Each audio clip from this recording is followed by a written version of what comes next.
Oh man, this conversation's a really cool one. I really had a good time. I really enjoyed it a lot, and I felt like there was good rapport, and like I was having fun. I hope the I hope the guest Ramin Nazer, I hope he felt the same way. I think he did. Pretty sure. I'm pretty sure. But this was a fun one, man. I hope to talk to Ramin again. I feel like we kind of hit on a lot of. It was just a good flow. Like, you know, I just feel like it was a good flow.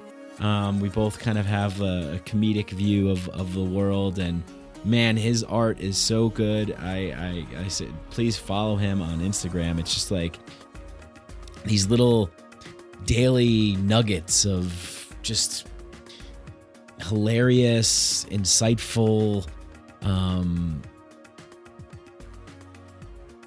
really, I don't know, I'm trying to think of like a really good word. They're like poetic and funny and yes, like satirical, dark, but like loving and beautiful. They're all the things. As probably one of his drawings would say. It's like, we're all the things and nothing at all. You know, it's that kind of stuff that I feel like you could really only access it by going to see his art. You know, I think that like trying to like describe it. I mean, I guess that's what I try and do is describe things. They just make me feel good when I see them. When I see it, I just go. I always feel like I'm like, yeah. Like it's always a good reminder. One of his what was one of the ones that I saw that stood out? It was like, the current costume I'm wearing is death, but I go by the name of change. Maybe I butchered that. It was something like that. And it's just like, man, like that. Like, what do you say about that? I don't know. Profound. I mean, he's certainly prolific. I mean, he's pumping out this stuff. Like, I think he's the author of 8 or 9, 10. How many books, Ramin? I should have done my homework before recording this intro, but I'll just say Ramin's the author of 25 books. And if that's not 25, then maybe by the time that you listen to this, it will be 25. I don't know. Maybe there's a number out there. Maybe he's certainly the author of 2. He's certainly the author of 5. He's certainly the author of 6.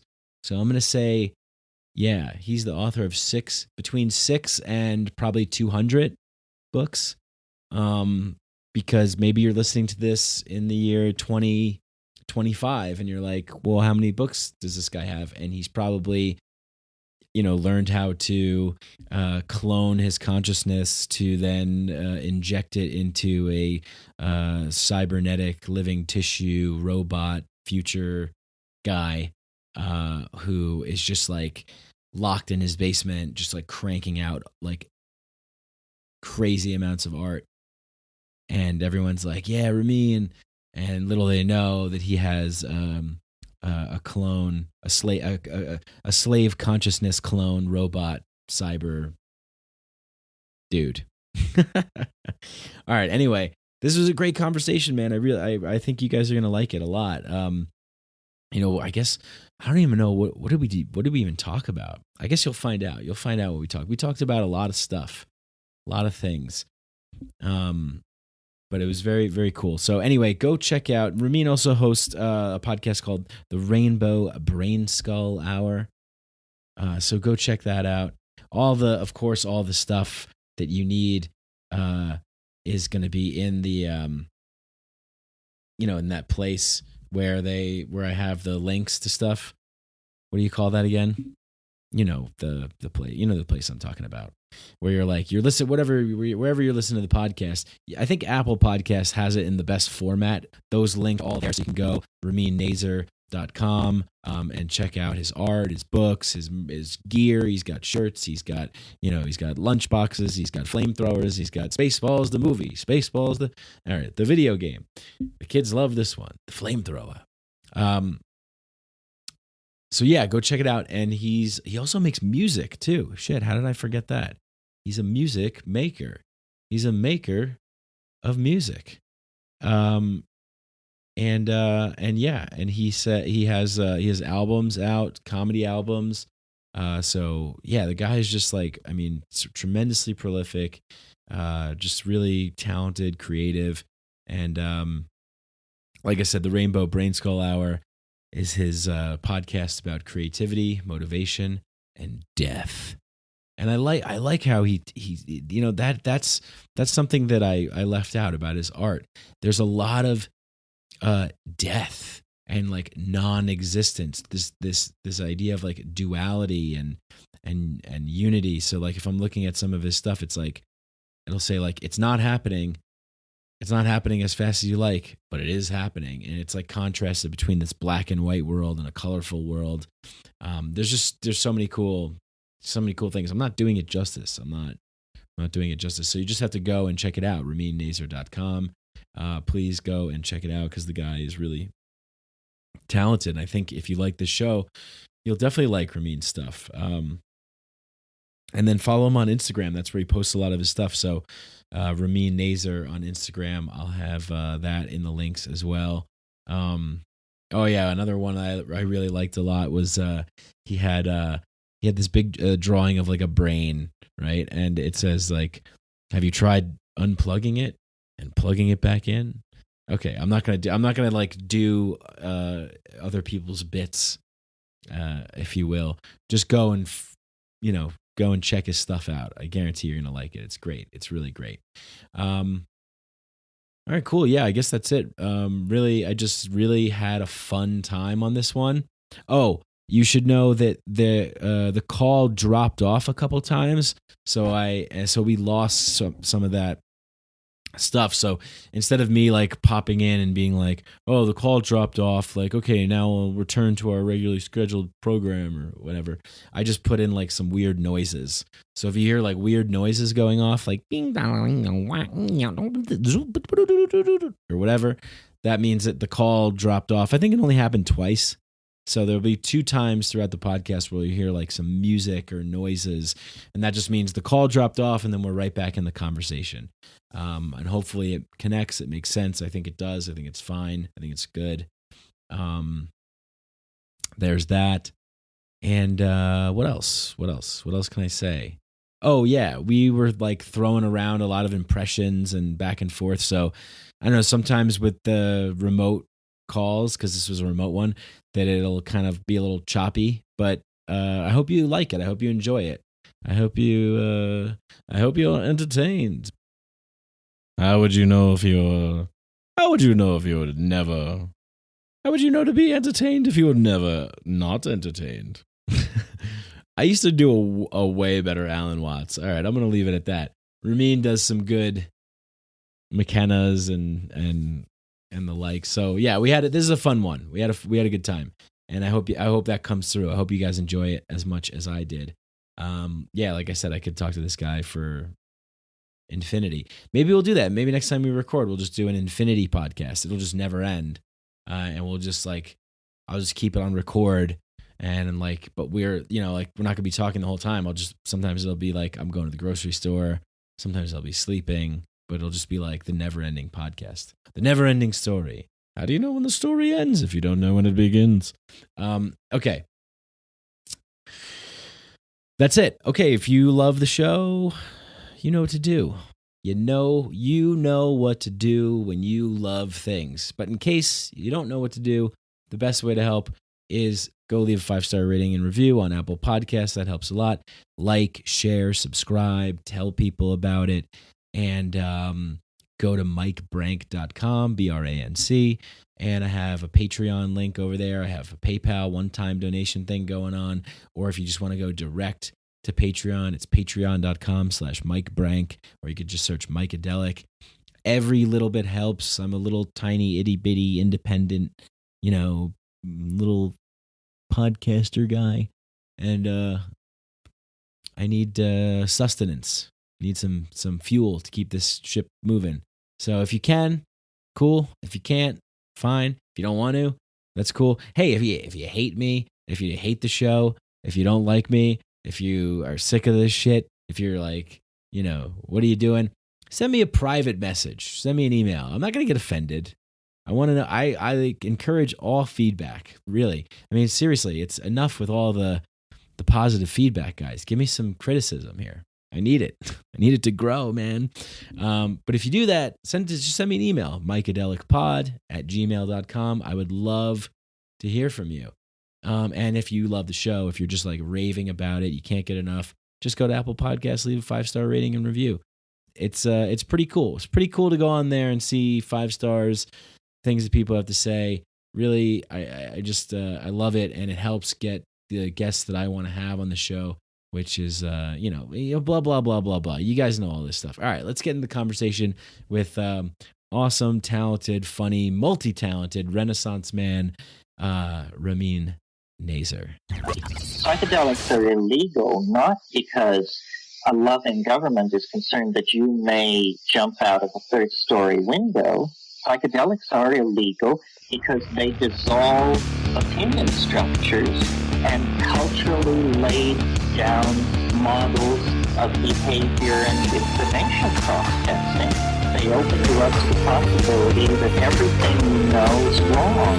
We don't need new laws that control our consciousness and rigidly place it in a prison. Cognitive liberty. The fact that as adults, if we're not hurting anybody else, we should have the right to explore the contours of our own consciousness without any mediation or legislation on the part of somebody else. Reject authority. Authority is a lie. Or is it perception? Information is power, but we have to seize the opportunity. The opportunity.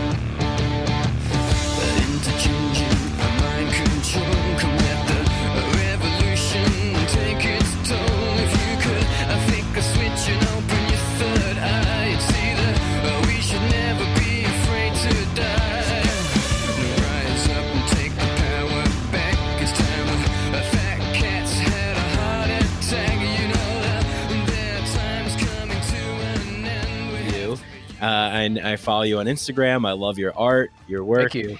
I listened to a couple of your podcast episodes. I listened to the one with Sean and Cass.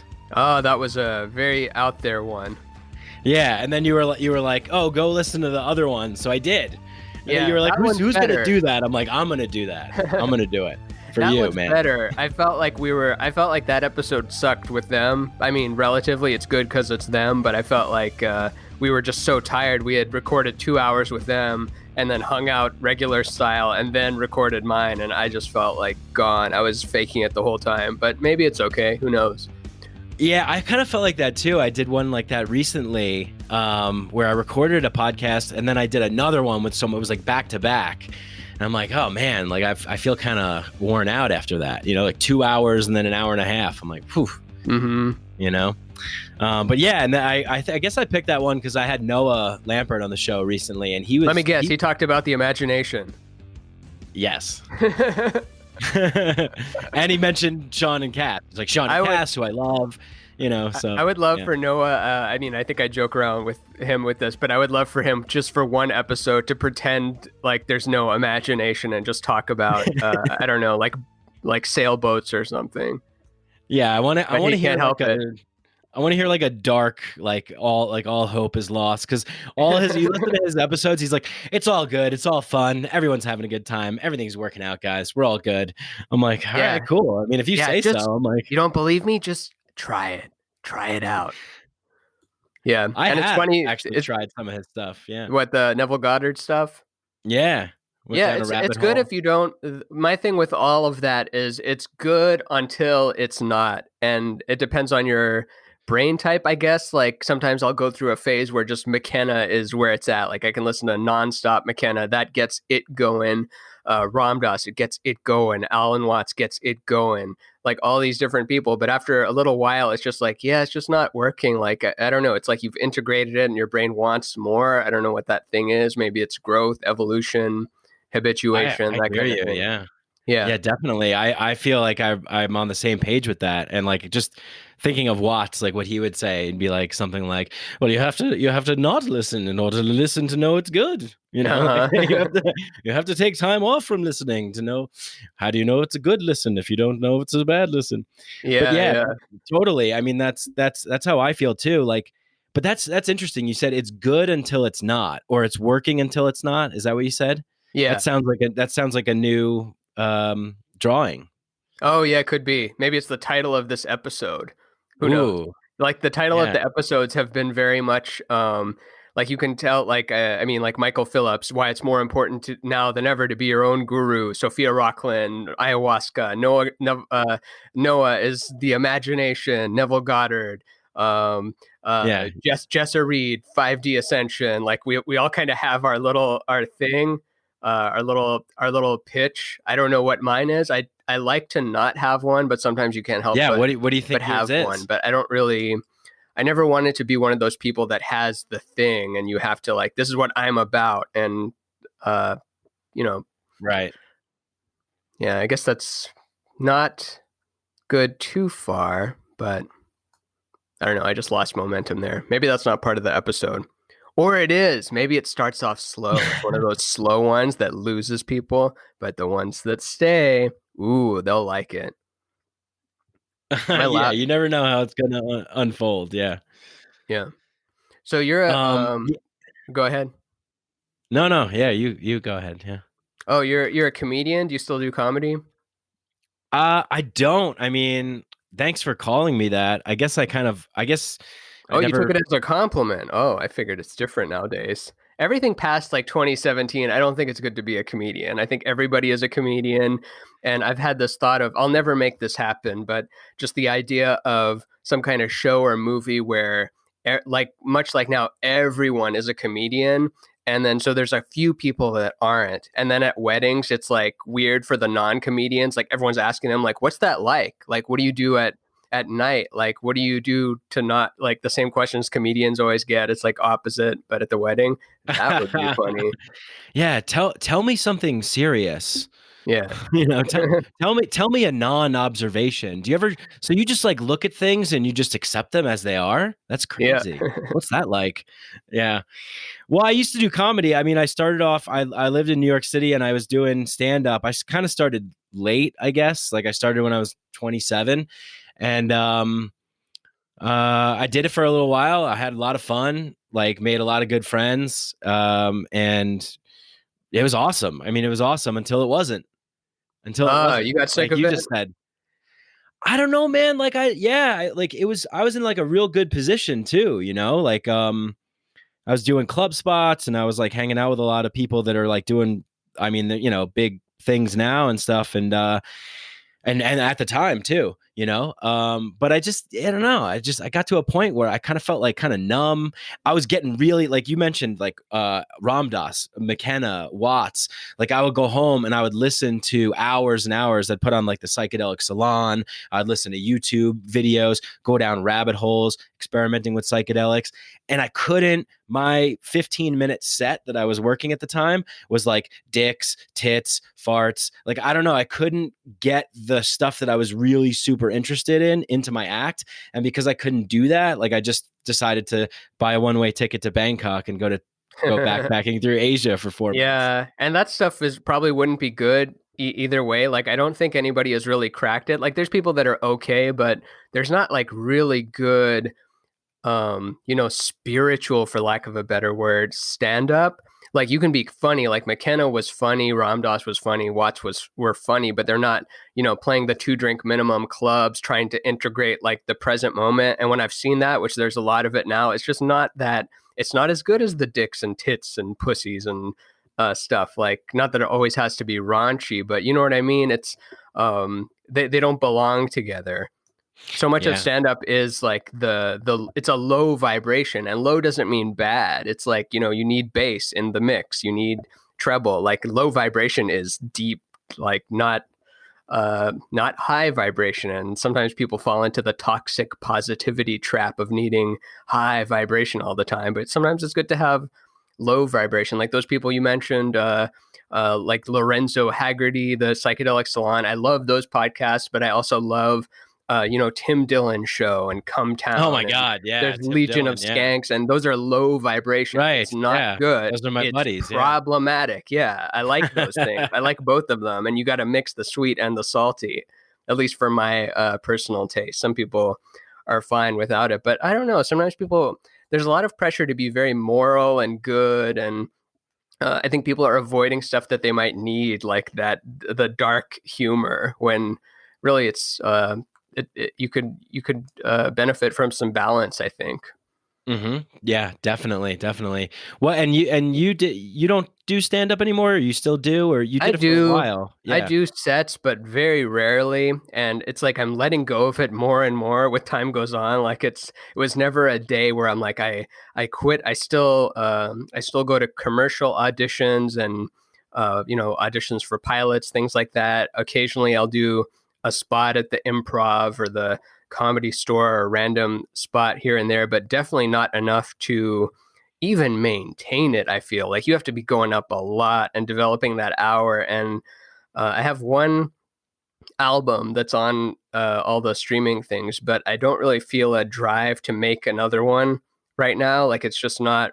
And you have to really want it to do well. Like even if you really want it, you're then a maybe. Like this isn't a thing you should half-ass and kind of do. So in that sense, I'm like, no, I'm not expecting to really grow as a stand-up. There's only 24 hours in the day, and I'm focusing that energy in different areas.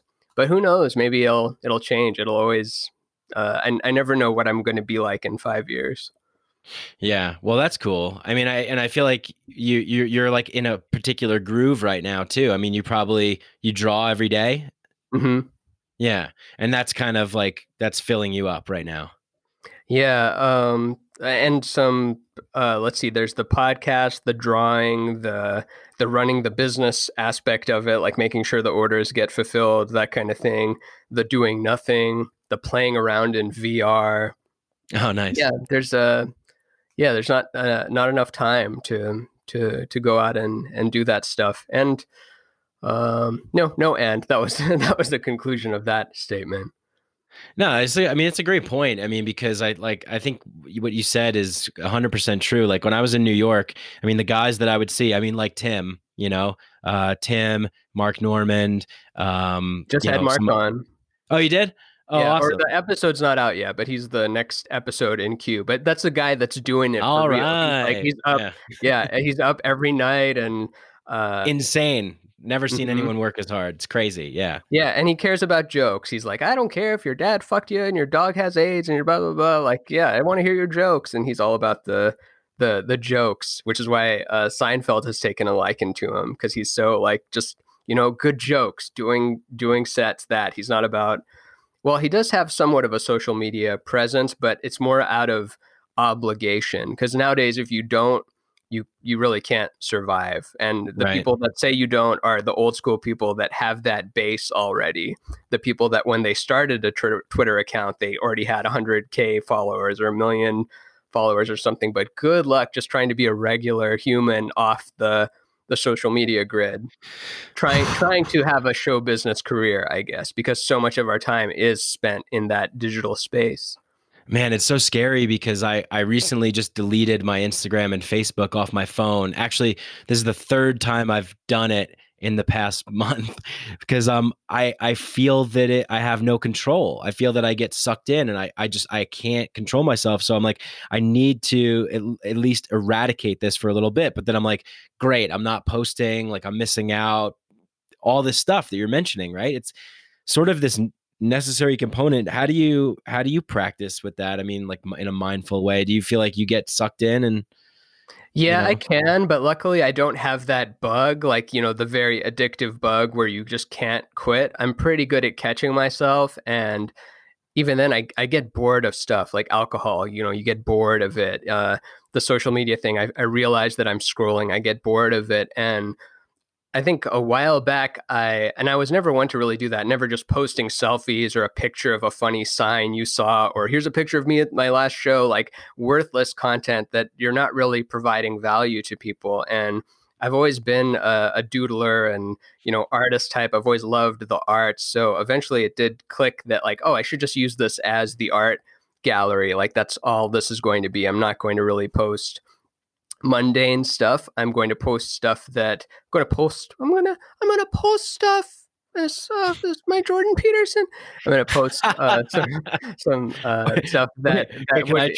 Can I try a Jordan Of Peterson? course, yeah. Let's do all of them. Let's do it because I think I got. Yeah, like you gotta post enticing stuff, man. It's bloody difficult, out there. It's hard. It's tough. You got lobsters that are clawing at your feet. Damn it. Oh, not bad. Yeah, this is like I go too high with it. You're a little low with it. I think the mix of both of us would be exactly right. Yeah, poor guy. Like he's going through some shit right now, and then he's got this whole half the world that hates him for whatever reason because he's the boogeyman. But I was imagining like this is very mean, but I think he'd like it because it's dark humor. But just the thought of the doctor coming on and saying, "Mr. Peterson, your wife's cancer is inoperable."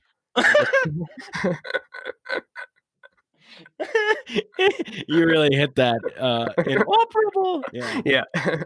No, I think he has a lot of good stuff to say, and I know that taking as with anything, taking all of it too far is not a good idea. Yes, personal responsibility, that's great. Some people need to hear that, and a lot of that resonates with me. But of course, the answer is not just personal responsibility and let the big corporations and government do whatever they want. Of course not. But that's the line at which people attack him, is that it's not just about personal responsibility, et cetera, et cetera. But you can't. Yeah, I mean, this goes back to like as people having their things, right? So I guess like that's his thing. It can't just be about that. I'm sure he probably knows that too. You can't communicate all the things all the time. No, you can't. Like, people are going to be so critical. Yeah, he's right about that, but he doesn't mention all this other stuff. It's like, yeah, man, like it's infinite. Like, how am I going to communicate everything? To some people, he's just the carnivore diet guy because that's worked for him. So now it's really just whatever headline caught whatever people at that moment. And I'm sure I'm guilty of it too. Like we have to have some people to hate because otherwise we'd just be blissed out all the time, I guess, and be floating above the clouds and wouldn't be talking to anyone. But yeah. What was that? Why did I sidetrack onto Peterson? I don't know, but I love any impression that you feel called to do. Just spark it up because I love impressions. My friend Cameron Fielder was he had this thought that we've started Rick rolling people, but Mick rolling in like McKenna rolling, where you just say a long story and then you go, and that's where these psychedelics come into play. Well, I've thought a lot about this, and well, basically, here's the wrap. Yeah. History is the shockwave of eschatology. It dissolves boundaries, and I believe that the introduction song of your podcast has that same quote, that boundaries are about to be dissolved. And we've already seen in 2020 the dissolution of gender, death, and time. The past is now. People are watching me now, even though I died from a tumor in the shape of a psilocybin mushroom. Well, that leads to this other point. Yeah, and you just keep going. Like whenever and you don't know. I've resurrected with 5 dried grams in silent darkness. In silent darkness. I got real into that for a while. Like he was like I guess it was my group, that was my method. I was doing that 5 for silent a while. grams? 5 grams in silent darkness? Oh, yeah. That's a heroic dose, as he would say. Yes. Very heroic. Yes. Even 2.5 would be a lot. But yeah. Yeah, he was like my doctor, I guess. Yeah, it's crazy. So much of what he said is, I mean, he's still ahead of his time, but also so much of what he's said is coming to pass now. And back to my friend Cameron, he had brought up that the 2012, his theory is that 2012 was when the smartphone, which McKenna called the ultimate tool. He didn't know it was going to be the smartphone, but you remember that McKenna quote about, well, what is the ultimate tool? The ultimate tool can do anything. If you need to go somewhere, you sit on it and it takes you there. If you're hungry, you eat it. If you're and like all that, and like you're looking at this little rectangle in your hand, you're like, oh yeah, Grubhub, Postmates, Uber, Lyft, Tinder, Grindr, all this stuff. Like it's the ultimate tool based on how we use our our appendages to interact with this ultimate tool, like the world changes around us. And 2012 is when it went from like kind of a nerd thing to, or no, not nerd thing. The amount of regular people surpassed the ratio of early adopters, if that makes sense. Yeah. Like, so basically that's when it hit scale. The smartphone hit scale at 2012, and we've been living there ever since. And I think this next decade is, so the last decade was about smartphone and social media. This decade, I think, I could be wrong, but I think it'll be more about AR and deep learning. That's the next crazy exponential wave of change. What is deep learning? Oh man, I don't know. I mean, I guess it's like AI. Is that AI?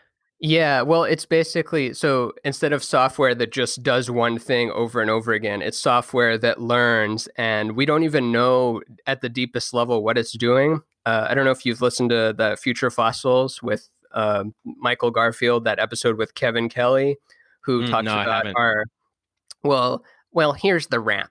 The our relationship with technology now is, it used to be like a thing we understood, like a gear, you turn, you see the gear turn, you know everything that's happening in the car. Now we're so disconnected from it. Our relationship to technology is like our relationship to plants. Like, we can water it, we see the tomato plant grow, we pick the tomato, we use it, but we don't know what it's doing to make the thing. That part is a mystery. We just know how to cultivate it. And that's our relationship to deep learning now. Like, try to repair your Tesla.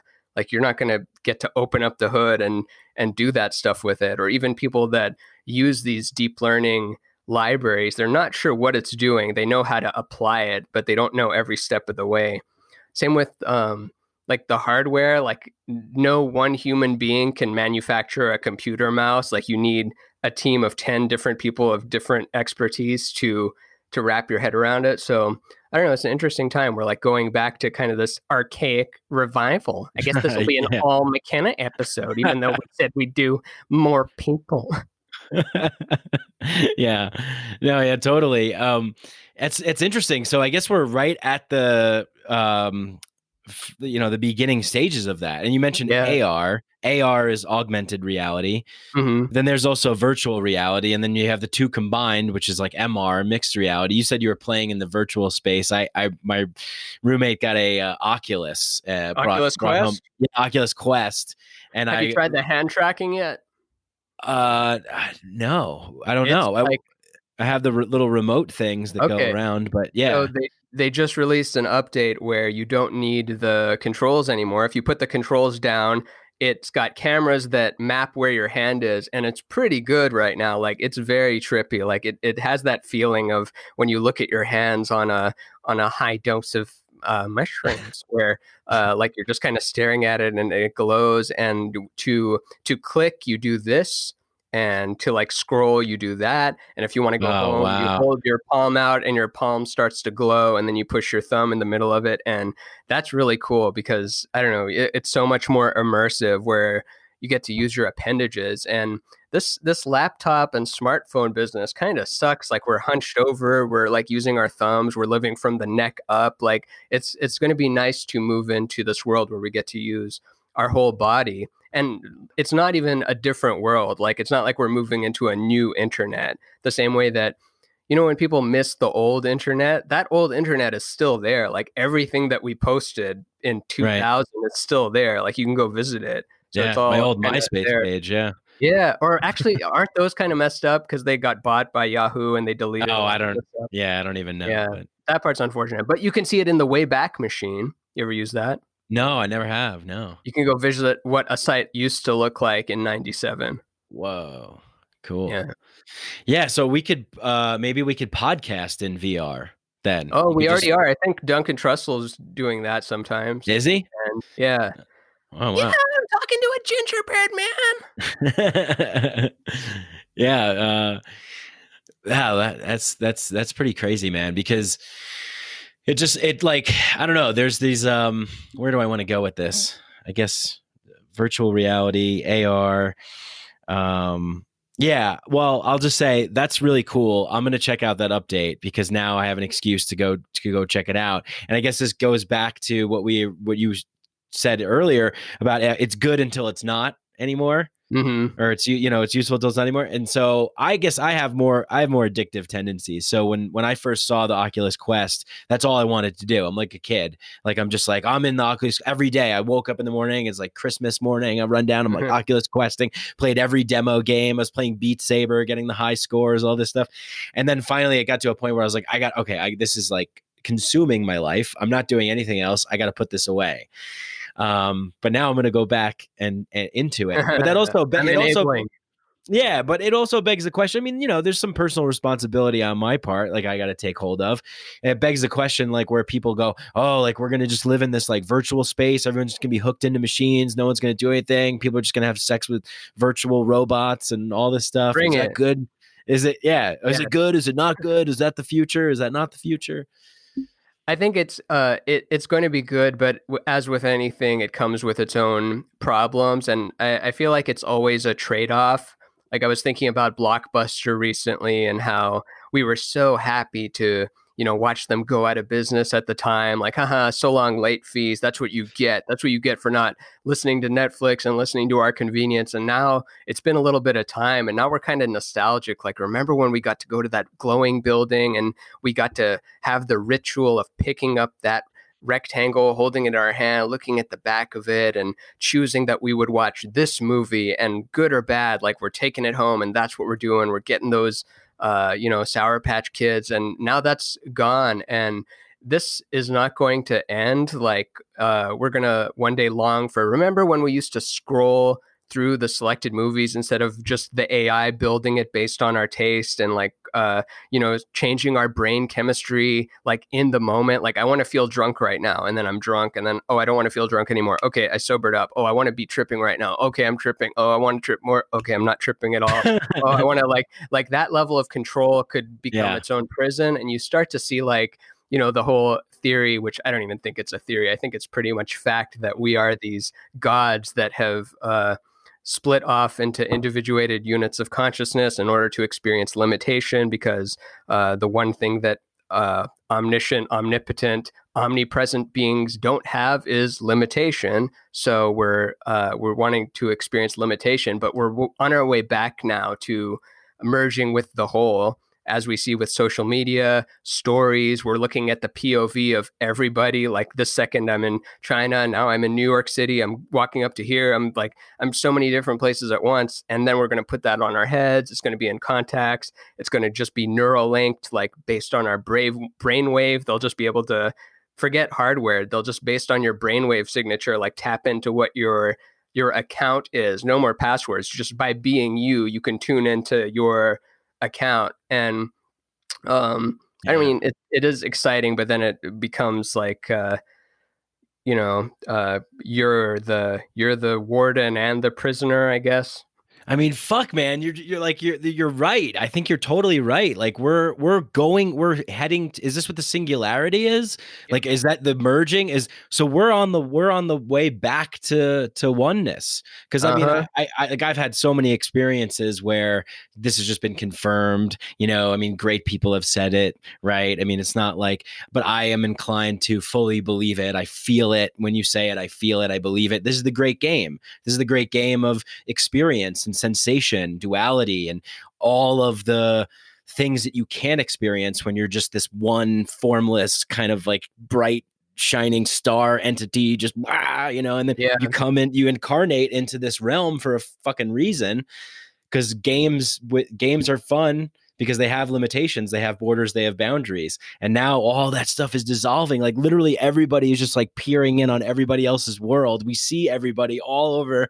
People are like, oh, they're spying on us, the NSA, everyone's listening, everyone can get your information, your data. It's like, yeah, who fucking cares? Like, I mean, I do care, but it's like, we're all just looking at ourselves, like naked showering, like, oh, don't look at me. It's like, we're seeing it all. It's all happening. So that's where we're going, man. That's what we're going back. We're going back to the source. Mm-hmm. Fuck. Yeah, Damn. and then there's the people like that are like, we're already there. That's It's where kind of we've already scary. been though this whole time. Oh yeah, it's totally scary.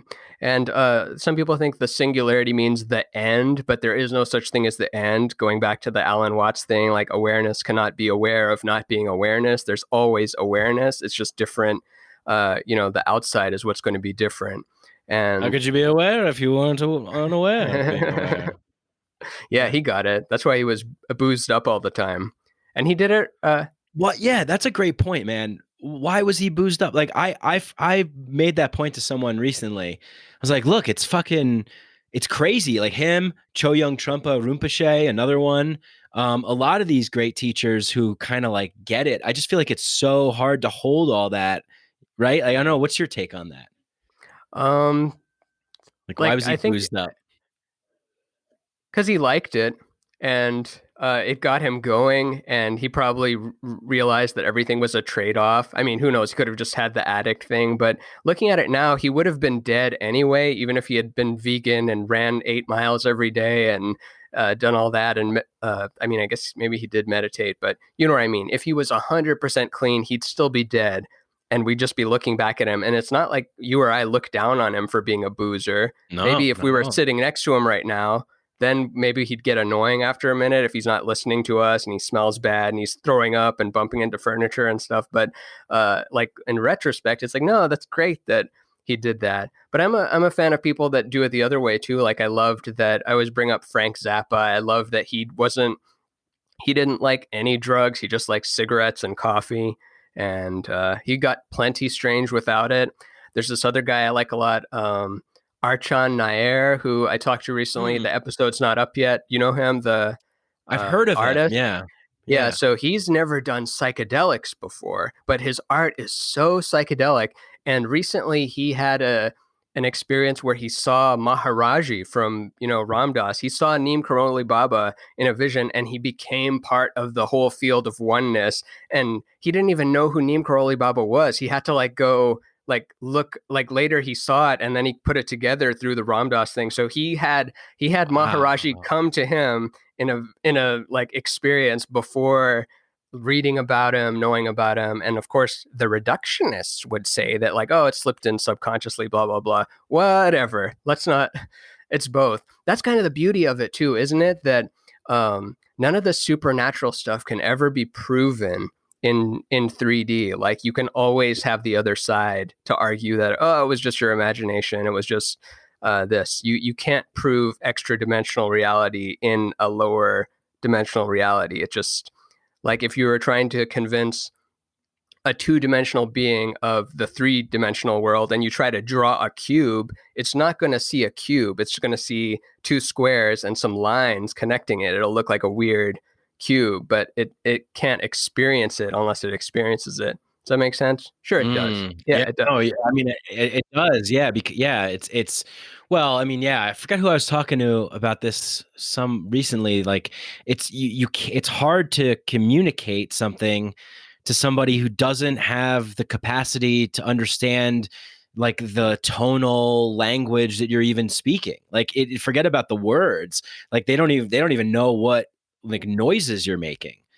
Yeah. And so I mean that's why I always like, I mean obviously McKenna is like, it has to be the felt presence of direct experience, like that's the ticket. So it's like some people are going to go for that and some people aren't going to go for that, but and then that shapes your whole worldview. I don't know, man. Like I'm a big believer in like whatever you're set on believing, you're going to see that happen in the world. Yeah. Like, I mean, I've seen this in your art too. Like manifesting is easy and it's not, or like that kind of like contrast between things. Is that where it comes from for you too? Like this idea for of, sure. Yeah.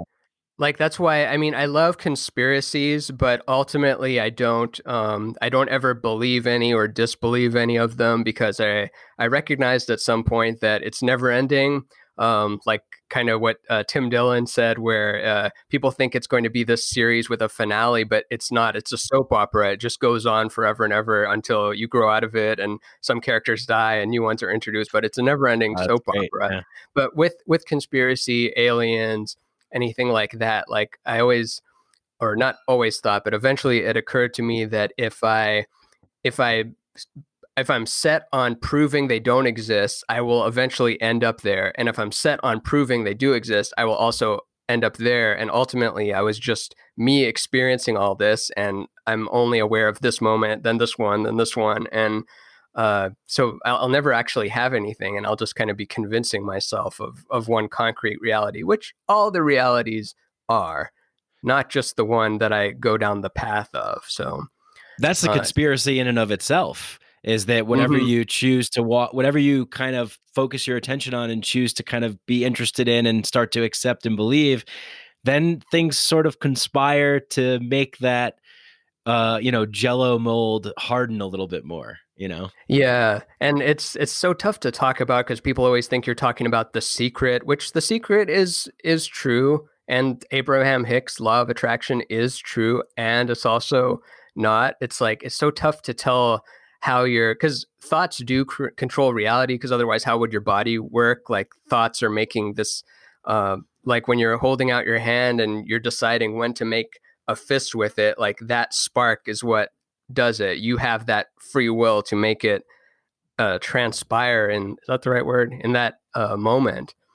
And but we don't really, we're so clouded with being in this incarnation. We have a set number of neurons that move at a set delta t, and like all this other stuff going on, so we don't really know why that Ferrari isn't appearing in your driveway when you try to manifest it. I don't know why I use that example. That's the shittiest example ever. I think that's what they use in the movie or whatever. But yeah, which movie? The Secret? I haven't seen The Secret. Oh yeah, I saw it, I guess, a while ago. It's don't tell anyone, it's a secret. Okay, I still haven't even read The Secret. I've read Abraham Hicks, and I've watched the lectures. I really do like them. I think they're very entertaining, and they, like with McKenna and Ram Dass, blah, blah, blah, they do hit that spot because they're, I don't know, they articulate it in a way that you hadn't heard before, and it does kind of confirm stuff you've already known deep down inside. So, and there's no end to that either. Like, I mean, you and I are doing that now, hopefully in some way, maybe not in this episode, but other episodes, like you've probably said stuff or had a guest that said stuff that unlocked something in a listener that they never knew before, and that's why you get the 5-star reviews. Sometimes they say silly name, but great show. I listened to the last episode. That's how I know that. Which I don't think you should change the name. I think it's a perfect name. It's got psychedelic in it. Your mic.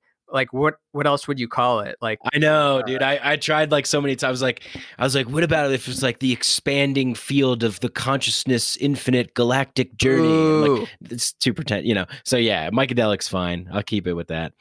But yeah, thanks. I appreciate that too. You froze. And are you still there? You just froze. Can you still hear me? Oh boy, frozen. I hear you. Good network. What was that? What was he like when you talked about changing your name? Okay, cool. Are you back? Oh, okay, yeah. All right. Well, yeah, I'm back. That was a sign from the universe to not change my name. I'm back. And it's memorable. So, like, there's so many podcasts I've done where I don't remember what they were called. This one's memorable. Oh, cool, man. Yeah, thanks. I appreciate that. Yeah. I mean, I'm always self-conscious about creation, and like, I feel like even, people will be like, oh yeah, I listened to your latest podcast. I thought it was really good. And I'm like, really? I kind of thought I kind of sucked on that one, like, I just feel like I'm never really, not never, but like oftentimes I feel like I'm not fully satisfied with the final product. But then again, it's like, it's never a final product. That's why I keep doing, yeah. Yeah. I mean, like that Mark Normand episode I haven't put out yet, but even that one, like, I know I had a good time during it. And now, like, before I'm about to upload it, I'm like, how many times did we say chink and gook on that episode? Should I, like, am I supposed to be worried about this? And then I realized like him and Joe List say, like, too small to cancel. So that's a thing. Oh yeah, Joe List got a real tiny mouth, that Joe List. Yeah, the opening for Louis this weekend with Sarah, and yeah, got the acid reflux. I hate myself. I'm gay. I have AIDS. I don't know. Yeah, he's he's hilarious, man. He's another funny guy. And he's like that all the time. I feel like that's just like his personality. Yeah. Can I ask But you you about? said Or go ahead. yeah. No. Go ahead. You ask me. I Okay, like being asked. it's irrelevant, but I was reading your bio, which I need to also help you with some typos. There's like 8 typos at critical moments there Oh where shit. yeah, it's like if you need consulting advice, I am available for blah blah. Oh So no. there's some of those that, and it's being immortalized here on this episode, unless you edit this out. But I was like, is that intentional? And then I saw some more. I'm like, oh no, that's not intentional. Oh So I'll man. send you those typos. I'm sure you'll catch them if you just read the paragraph again. But who goes and reads their about section? You probably wrote that in 2017 and never looked back. Yeah, I don't even. Yeah. No, you got to change that. Yeah. All Oh, right. but Thanks. I appreciate that. Yeah. so the first line of your bio is you used to be a co-host for a libertarian podcast Mhm. on Fox News, and I was going to ask you about that if you still identify as libertarian. And it's got so much stigma attached. It might just be where I live, but so many people like they speak of libertarians worse than they do of conservatives because they're like it's almost as though like conservatives, they're like, oh, they're just dumb, but libertarians, they're intelligent and they're wrong. Libertarianism is wrong, but I never saw it as wrong. I'm always afraid to even speak out about anything being right or wrong. But I was going to ask you if you're still were you identified as libertarian, and are you?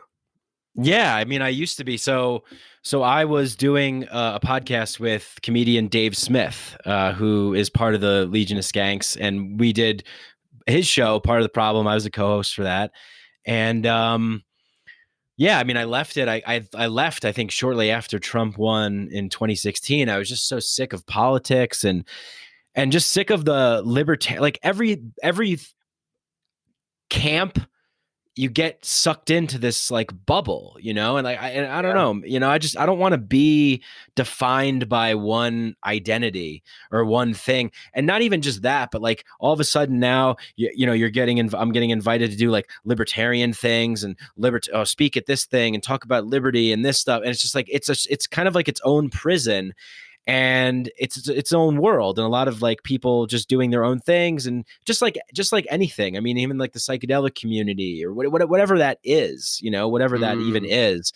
I don't like to be labeled and like pigeonholed to like one way of thinking. I mean, libertarianism, I mean, the basic principle, the basic core principle is basically like, don't hurt people and don't steal their stuff. I mean, like, you know, don't initiate violence on peaceful people, that kind of thing. I mean, I get down with that, but like in terms of like the philosophy, but in terms of like the people that inhabit the space and the kind of like rigid, logical, you know, forceful, aggressive, kind of you're right, I'm wrong, smack them down, show them who's boss. Like I can't handle that shit. Like I want to explore a free space, like a free you know, canvas to paint in all different worlds and take a little bit from here and take a little bit from there.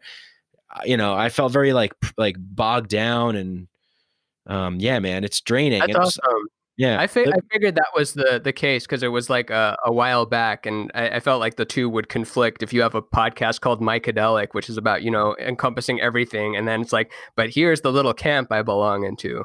And yeah, it does suck that the fans are the problem. Like, you know, whether it's the libertarian people or the Bernie people, Bernie rules, but a lot of Bernie people, very aggressive, very you know, just kind of copying the thing Trump did, the Trump people. Yeah, when it just, or Christians or Muslims or the people that are, you know, prescriptive with all their belief of how everything should play out. Jews are good though. Jews don't get prescriptive. Jews don't want you to be. I love Jews. Yeah. Yeah. I grew up around Jews, and my whole my town, the most amount of Jews outside of Israel per square foot or something like that. Oh, cool. Yeah. And so, yeah, I went to like 75 bar mitzvahs and bat mitzvahs, great people. And they don't want you to be a part of what they have going. They're like, just, we're good. We're good. Yeah, I think we that's don't need any extra. It's a Doug Stanhope bit, I think. Like, yeah, it's the only people Doug Stanhope's amazing. Yeah. Yeah, it's the only people that don't come knocking door to door, and it's the ones you want. Like, and it's a big process to be a part of the club, whereas everyone else is like, "Come on, join our group, do it now." Yeah, and I found like libertarians to be so hypocritical because they'd be like, "Look, well, we're not telling anyone what to do. We're just saying, that everyone should have freedom to do whatever they want. Just don't tell me what to do, but we have the right solution." And it's like right Yeah, there, like anybody that goes around preaching certainty, I'm very turned off by. me Very too. turned off by. Yeah. This is the way it is. And that's it. Yeah, and ultimately, none of us know what would happen. We don't really have a simulator that can plug in all the policies with all the different variables of all these different people and know what's going to happen if you implemented socialism, if you implemented pure free market capitalism. Like, I mean, I guess that's good that we have that balance. But the problem of today's world is like if you use that as your flag, then you're a centrist, and centrism is even worse because then you're not picking a side to fight on. But ultimately, I Yeah. think it's nothing to worry about. I think if you're just if you're yourself and your heart's in the right place, I feel like everyone can get away with anything.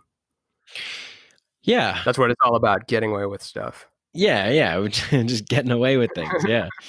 Well, yeah, you hit the nail right on the head. I think it's just about being authentic and being, in your true how you feel and communicating that. Like, I don't know, I feel like the days of like swindling and like mass marketing propaganda are kind of weaning. I mean, it still works to some extent, but really a lot of people are just like disillusioned. Is that the right word? Or just kind of like, I Sure. mean, shit, I remember We're when beyond. We were disillusioned, and that's like Gen X. We're beyond that. Like Gen X was about being disillusioned. The '90s, grunge, Fight Club, like all that. Like now we're like 2 decades past that. Now we don't even know what the thing is. It's not even a thing now. I can see Gen Xers getting like so like jaded about that. Be like, oh, you think you're more disillusioned than us? Isn't Like it we wonderful invented that that. Yeah, isn't it wonderful that Gen X, it's because it's such a middle child and it's the most neglected generation. It's so fitting because, it's all about millennials and, boomers, okay, boomer, and millennials are lazy and the avocado toast, and the Zoomers are all about technology and moving too fast and, oh, they're like psychotic. But Gen Xers, like, no one even talks about Gen Xers. They're just completely forgotten uh, middle children generation. I feel like there's a lot I of like how good that played out.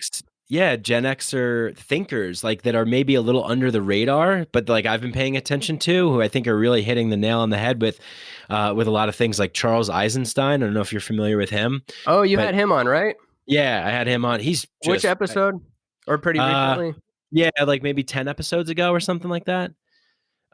Christopher Ryan. Oh I yeah, I guess was just reading Civilized to Death actually. I like it. Yeah, and he's a Gen Xer, right? So and then Oh there's yeah. Douglas Rushkoff. Are you familiar with him? Yeah, yeah. Yeah, I so feel like there's some even if I wasn't, like he's just the name. Like Douglas Rushkoff and Malcolm Gladwell, like yeah. and Charles Eisenstein, you just kind of know the names and they carry Gladwell's a Gen respect with Xer. it. Yeah. Oh yeah. No, I'm not saying the individuals though. I meant like as part of the over like zeitgeist, the Yeah. conversation. Like it's all about millennials and it's all about Oh yeah. boomers. It's not about Totally. Gen X at all. Yeah. Right. No, But they're emerging though but yeah, the overall zeitgeist, yeah, it's like the middle child who doesn't get attention. Yeah. I would love to hear a discussion with Jordan Peterson and Christopher Ryan because they're both they both like what's the word? They're well thought out, well formed arguments, and I would see like Peterson being very on the monogamy side, and then Christopher Ryan on the fuck all the time side because we're bonobos and we need to be unlocking these reward mechanisms and the thing, and society should be structured in this way. But I guess like what Christopher Ryan is proposing ideally would be a huge restructuring of everything, like because isn't Civilized to Death, it's about how we kind of not entirely went the wrong way, but agriculture was kind of a step in the wrong direction in terms of getting more disease and losing our happiness and that kind of thing. I haven't read till the end, so I don't know how it concludes, but that was the first part of it. Yeah, no, totally. And I thought the same thing actually. I remember when his book came out. Like he's a good friend actually. And so like I hit him up and I left him a Jordan Peterson voicemail. I was like, hey Chris, it's Jordan. I just read your book and I just got to say, man, you got to clean your damn room. I mean, you're 50 years old driving around in a van. Come on, man, get it together. What kind of life is this? You know, civilization's good. It's hard, but it's good, you know, like, but yeah, that would be a very interesting conversation because they're both really brilliant thinkers and they both have really different worldviews, you know. How do you know him? How do you know Chris Ryan? He was just in Colorado like over the summer. We linked up, we podcasted together, just started hanging out, and yeah, he's just like he's just awesome, man. He's like he's not one of these people that's like, oh, like I'm an author, like get away, you know, like he's just super down to earth and, you know, yeah, just I guess have a lot He lives in a van now, right? He rides around the country in a van. He was traveling around in a van. I mean, I think it was to me, it's like one of the coolest things. Like I would love to do something like that, you know, travel around and just meet interesting people and podcast with them and hear their stories and learn about their life. Like, you know, spend some time at a campsite with some couple that's like climbing El Capitan, or is that the name of the mountain? Alex Honnold and Sonny. Yeah. Yeah, he just like, you know, he just it does that. Now I think he's traveling around the world. He's in Asia right now. But yeah. Cool. Yeah. Yeah, I've not met him, but I've read both of his books, and yeah, he's one of those people I'd like to talk to, but haven't gotten around to yet. Oh yeah, I'll put you in touch with him because he's just really, he's super cool. I feel like he's always interested in speaking with like people that are creating things, you know, and just I don't know, you know, yeah, he's doing it, living the life. Oh yeah, he is. Yeah, and I like that he comes from like when he's on, let's say Rogan, for instance. I don't know when the last time he went on Joe Rogan podcast, but like Rogan's mentality is so much, you know, like going hard and getting in shape and keeping your body active, and he'll just be like, nah, I'm just more about enjoying life and not like having to maintain that. And both are true. Both are completely true. It's great to be hard and work out, but who can argue with what he's doing? Like when it's all said and done, it's the Alan Watts thing. Like, yeah, he was boozing it up all day, but now that it's over, it's like, oh, was he making a mistake? I don't know.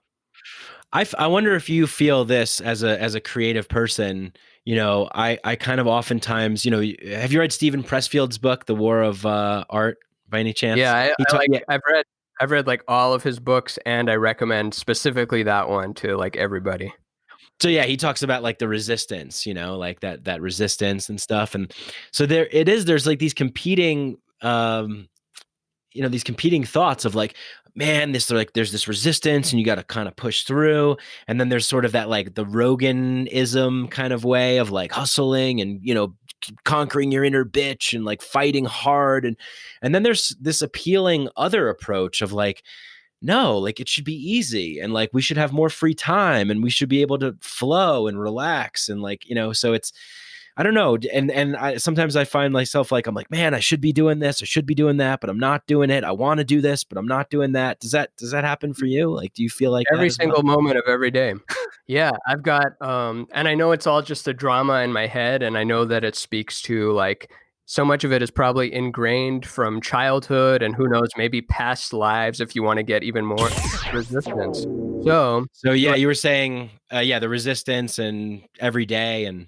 Yeah, every single day. And while it might not appear that way to a lot of people, it's like they see me posting lots of art and the books and the da-da-da-da-da-da, but then there's like I'm sitting on like 10 podcasts I haven't mixed yet and I haven't made an image for yet. And yeah, I've got stuff I haven't released yet. And some of that is like, you just can't do it all in one day. But some of it is, yeah, I could have spent that last hour doing that, but instead I spent it thinking about doing it while doing another thing. So, but I don't know, then you can kind of become like a psychopath where you're just producing all the time and all you are is a production conduit rather than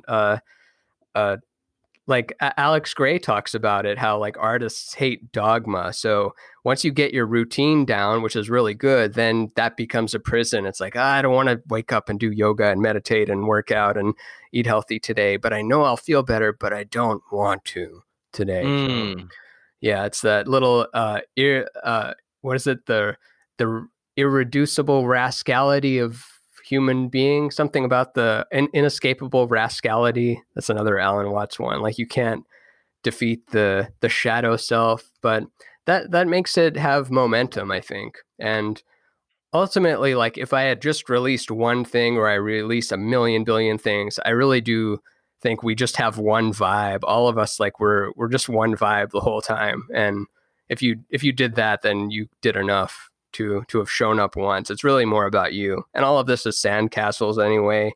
These podcasts are all be erased. All of mine will be erased ultimately. And because the Etch-a-Sketch does get shaken up at some point. So really it's all about, are we enjoying it now? And are we kind of having fun building the castle and looking at the other castles and so on? So that's kind of like your mantra that keeps you going then. Like if you're having fun in the moment, like you're never finding yourself forcing yourself to like, oh man, I got to do a drawing and I got to think of something. Right. So you're just like, this is enjoyable. If it's enjoyable, you're doing it. If it's not enjoyable, then you're taking a break from it or you're relaxing. Like that's what happened to stand up, where it wasn't as enjoyable. It's not like, oh, this sucks, but the surrounding stuff wasn't enjoyable. The driving to the venue, parking, sitting through 5 other comics talk about Trump or whatever, or the same kind of. And I feel like so much stand up now, they haven't watched the greats. They're like doing a bad version of a George Carlin joke from the 80s, and they don't know that. And they just think like, well, I'm me and I'm developing my thing. It's like, no, that joke already exists. And not even at the open mic level. I'm seeing like some trash on Netflix where it's like, you did that on a Netflix special, but these are already well-established people that probably don't really care that they have rehashed some old stuff. But what was the point of all that? Yeah, on the macro level, if it's not fun, I don't do it. But for the stuff that I am into at the moment, let's say the drawing and the music and the podcast, it's not fun to get started. But then once I'm in it, I'm feeling good. Like let's say I did a rough sketch of something and I don't feel like coloring it, I'll like kind of force myself to beat the clock that day and make sure that I sit down and color it. And oftentimes after a couple of minutes, I'm into it. It's the state change that's difficult. Once you get into a state, it's easy. It's like, it's hard to get into the shower, but once you're in the shower, you like it. And then it's hard to get out of the shower and so on. Oh yeah. That's such a what? Yeah, that's that. What is that? That rascality or whatever. Like that transitioning point. In our minds, we could build it up to be this like mega huge mountain that we have to, oh my God, I have to go take a shower now. That's, oh man, I got to like take my clothes off and then I got to turn water on. I got to wait. You know, it's like everything is built up into this like catastrophic, colossal event. Yeah. Shower's really a bad example. Shower's a bad whatever. example. I mean, go to the gym is the good. Yeah. Gym's a great example. Because we're feeling good when we're moving, like our bodies are supposed to move, and then we don't for a while. And like, it's going to suck to move my body. But yeah, I can't, and I don't even have a mantra of that. Like it goes back to sometimes McKenna gets you going, David Goggins, Joe Rogan, Jordan Peterson, Gary Vaynerchuk. But then after a while, these people get like, you get tired of them. It's like you can think like them. If you listen to enough content of someone, you can start to imagine what would they say. Like you could answer it so it was them. And once you get to that point, then it's like, he's predictable. And totally. Yeah, it's so interesting. I feel like we do the same thing, and there's probably a lot of people out there that do this, where you kind of like binge on something, or you get like the all the hits that you can. Like I listened to Noah, and then I started listening to more Noah, and then I started listening to Neville Goddard stuff, and I just went down this whole rabbit hole. My whole world is filled with all this stuff. And and then it reaches some kind of like plateau or peak, and then it goes back down, and then maybe I'll pick it back up again. Yeah, like music, like so much music that we liked as tweens and as teenagers, and then we're kind of taught to think it's not good. Like I loved, growing up, I loved Red Hot Chili Peppers and 311 and Incubus and these kind of groups, and then you kind of go through a phase of like, nah, now I'm into Coltrane and Jaco Pastorius and Weather Report and classical music and all this stuff, and then some more time goes by. It's like, oh yeah, I forgot that I liked that stuff, and now that I don't worry about how I'm perceived for liking it. I can actually just enjoy the thing because it's a thing that resonates with me in the time. Speaking of those, it made me feel good to hear. I saw this Ernie Ball YouTube content called String Theory, where different guitarists talk about their first Ernie Ball strings or whatever bullshit. And Dave Navarro was one of them. And he says that he'll go through phases where he'll listen to just like I don't know, like Jeff Beck or the guy from what's the Pink Floyd guy, whatever, the guitarist from David Gilmour. Yeah, David Gilmour. So he'll listen to nothing but David Gilmour for like 6 months straight, on and on, and then all of a sudden, like nothing, and then he'll listen to no music at all for another 6 months, and like won't even care about touching the guitar. And he's like, I respect people that have to play every day, but yeah, that's how I am. I'll just not even care about it for 6 months, and then it'll come back. So it's good to be in tune with where you're at. And because if you're forcing yourself to do something that doesn't resonate with you, you might be missing out on the thing that does. And we are called to certain things. Like I don't give a fuck about the French horn, and some people love the French horn. That's their life. Or drums. Like some people have to beat the drums. Like I appreciate good drumming, but I had never had that, like where I had to do that thing. I'm more of a string instrument guy and a doodler, and I don't know, whatever that thing is. But yeah, it's good to be in tune with that. I don't know how much of a musician you are, how much you identify with that kind of stuff. Were you ever a musician? No, I never really was. I mean, I played the trumpet when I was in like 5th grade, and then I got like my friend gave me a Fender Stratocaster guitar, and I think I broke it because I was just an idiot, and I was like, "Oh, how'd you break it? You smash these when you're done with them, right? Like that's what you're supposed to do. That's what I saw Van Halen do." So I was like 10. Yeah, and I like broke it. I always hated that. I always hated it, even when Hendrix did it. I always thought like, no, don't do it. And I get that it's a statement, but like, what's more of a statement is not breaking it. Yeah, they really influenced the youth. Yeah, but no, I wish I was more. I mean, I have a good ear for music, and I like music. And sometimes if I mess around and do a little thing, I feel like I could create something kind of good. I definitely have a lot of creative impulses. Like I used to draw a lot, and I keep telling myself I'm going to get back into drawing, but I'm just not. So, you ever do it just to not to make like a final product, but do you ever just get out, a blank piece of paper with a pen that's really fun and just like see what comes out? Because I think it's very therapeutic. You do that? That's good. Yeah. The last one I did like that was I did sort of like a Rick and Morty inspired alien planet with like these creatures like walking around on it and stuff. I love the animation in that show. Oh, it's beautiful. Yeah. Yeah, the whole thing's killer. Yeah. But yeah, it's just like, sitting down to do it. And I think there's something to be said about what you just said about. That's a great sentence. There's something to be said about what you just said about something you said. I'm a professional podcaster, okay? So everything I say is pure gold. Yeah, something interesting to be said about something that you said that I'm going to say now about repeating about what you just said about something that I said that now you're going to say. So we were saying like you pay attention to this music and you kind of absorb all this stuff, and then you just do nothing for a period of time. And I used to think like, and people would peg me as like, oh, you're lazy, you're procrastinating. And I was like, oh man, like, fuck off. Like, I know my process. And then I read this book by Adam Grant called Originals. Oh, that's a great one. Yeah. Yeah. Where he talks about like that procrastination period where it's really like a sort of gestation or incubating period. And it's like, yeah. And then when I read that, I was like, yeah, that's what I've been doing the whole time. Like, that's what I feel like resonates with me. So yeah, I mean, like, do you feel that's something that you embody too? Like when you're getting into different modes of thought, thinkers, listening to different things, do you kind of feel like you're absorbing it all and it's kind of like becoming it all almost, and then like Yeah. you need time to like digest it?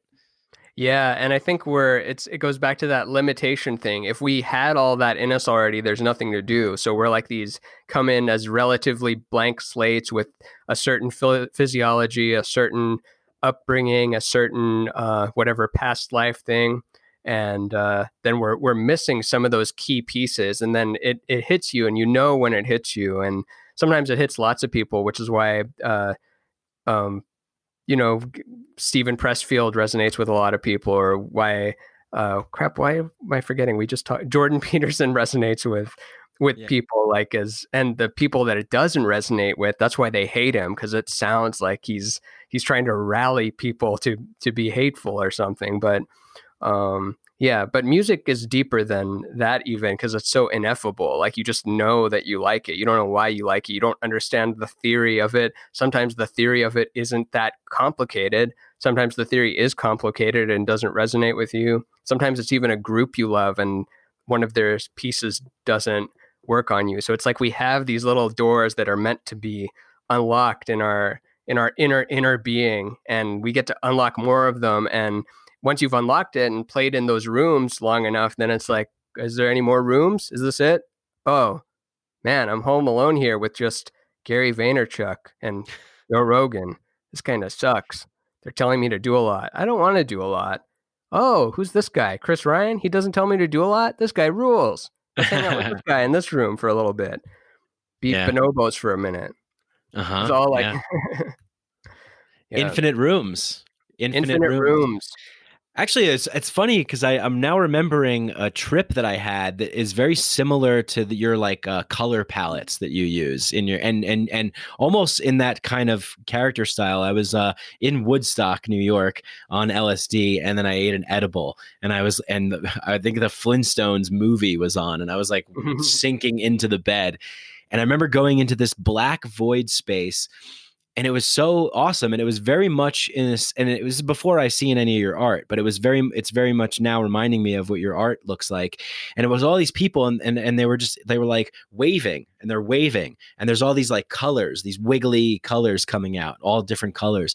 I'm like, what's going on? What are you guys doing? They're just like, we're just waving our colors, man. Like, we're just waving them. Just try it. Just wave with us. And I'm like, all right, cool. And I started doing it. And it was just like this infinite thing. And this thing that was playing throughout my head was just like infinite creation. And it was this beautiful, just like painting of this black space, everyone waving their colors. And man, I think that's like, that's where we're at. I mean, that's where we've always been at, but more than ever now we could pick wherever we want, like whatever reality we want to inhabit, right? Like whatever flavor, however we want to color our world. And these, with the infinite creation thing, it makes me think of how AI is going to populate. Like we're going to live to see a day where you can listen to albums from bands that they never made, but based on what they made before, it's like, here's what they would have sounded like if they were here today, based on these other things you like. And then there's going to be purists that say like, I don't like anything that the AI's made. And there's going to be other people like, what's the difference? Like the next generation won't know, like, what, that album was never made. It's like, no, it wasn't an actual Beatles album. These are the actual Beatles albums. Whatever, millennial, stupid old timer doesn't like the AI records. And I mean, this is all just speculation. I'm not even super techno.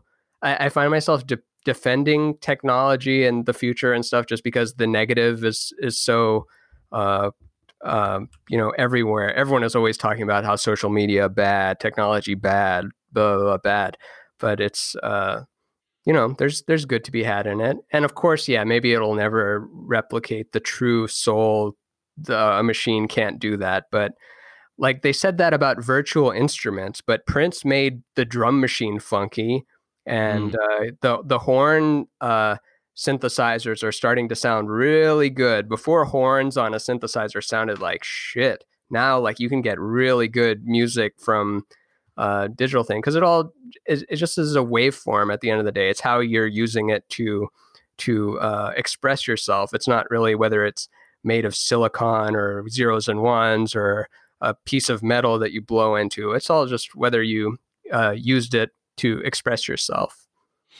Do you think that like naysayer attitude serves a purpose at all? Like to, like, cause that's how it's always been, right? I'm sure when the automobile was first invented, there was some guy that's like, the only real way to travel is horse and buggy. This is like I feel like that's probably been with us for all time, right? Like, how dare you create fire? You're playing with the gods' elements here, but does that naysayer kind of attitude or that yearning for the nostalgia serve a purpose, do you think? Like pushing us forward, or like, what do you think? Well, there's only two forces. I mean, according to Sadhguru, which I like this rap a lot. I like Sadhguru, yeah. Yeah, he said that there's only two forces. There's the force that wants to expand out into infinity, and there's the force that wants to set up boundaries. And I feel like with just the boundaries, you're kind of fucked. And with the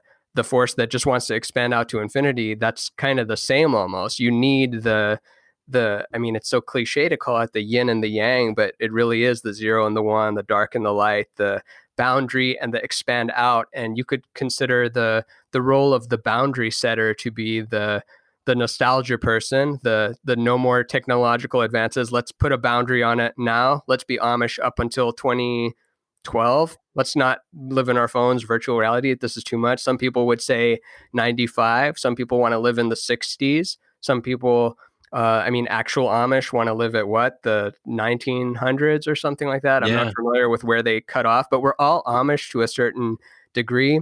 And it goes back to that line that the future is already here. It's just unevenly distributed.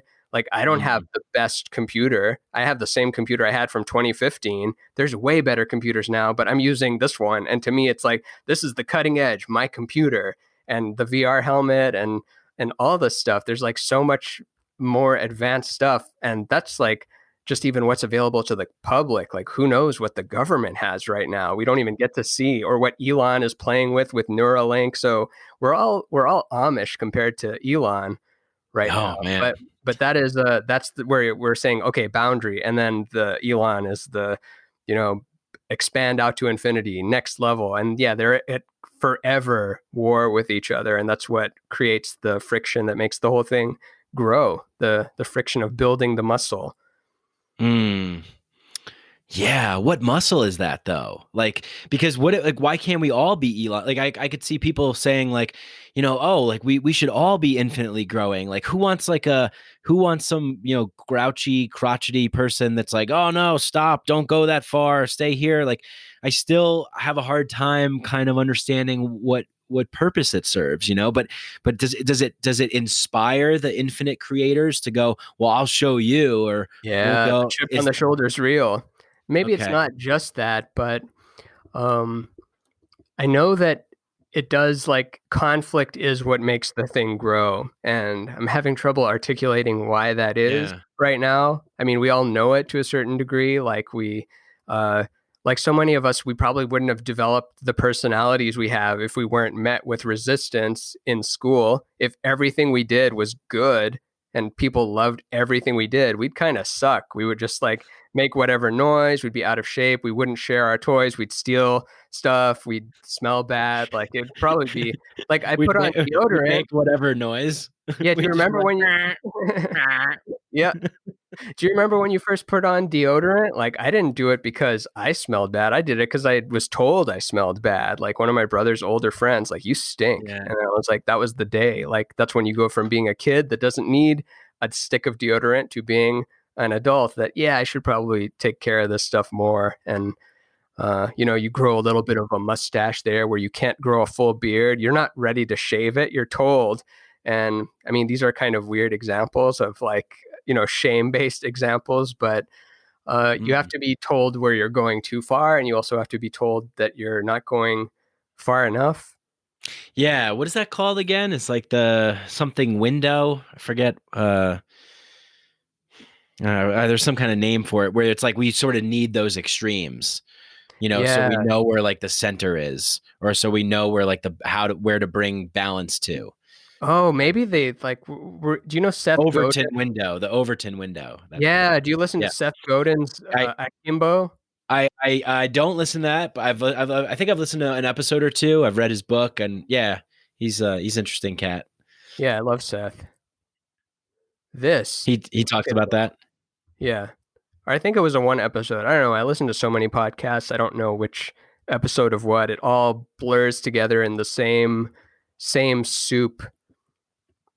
And Yeah. I'm lucky that I have work that allows me to do that, which part of which is I crafted that. And I could never understand people that their job is like video editor, where you have to listen to sound and video, and like you don't get to listen to another thing. Like I love being able to draw stuff and have a podcast playing in the background and like learn all this stuff. Yeah, that's awesome. So, and when did you start doing all that? Like, were you doing it still when you were kind of because doing stand up obviously takes a lot of time, right? Like you're thinking of jokes all day, every day, doing sets, maybe 2-3 sets a night, that sort of thing. And so, were you drawing then, or were you just kind of like drawing? Like, when did it kind of like pop off for you? With the drawing?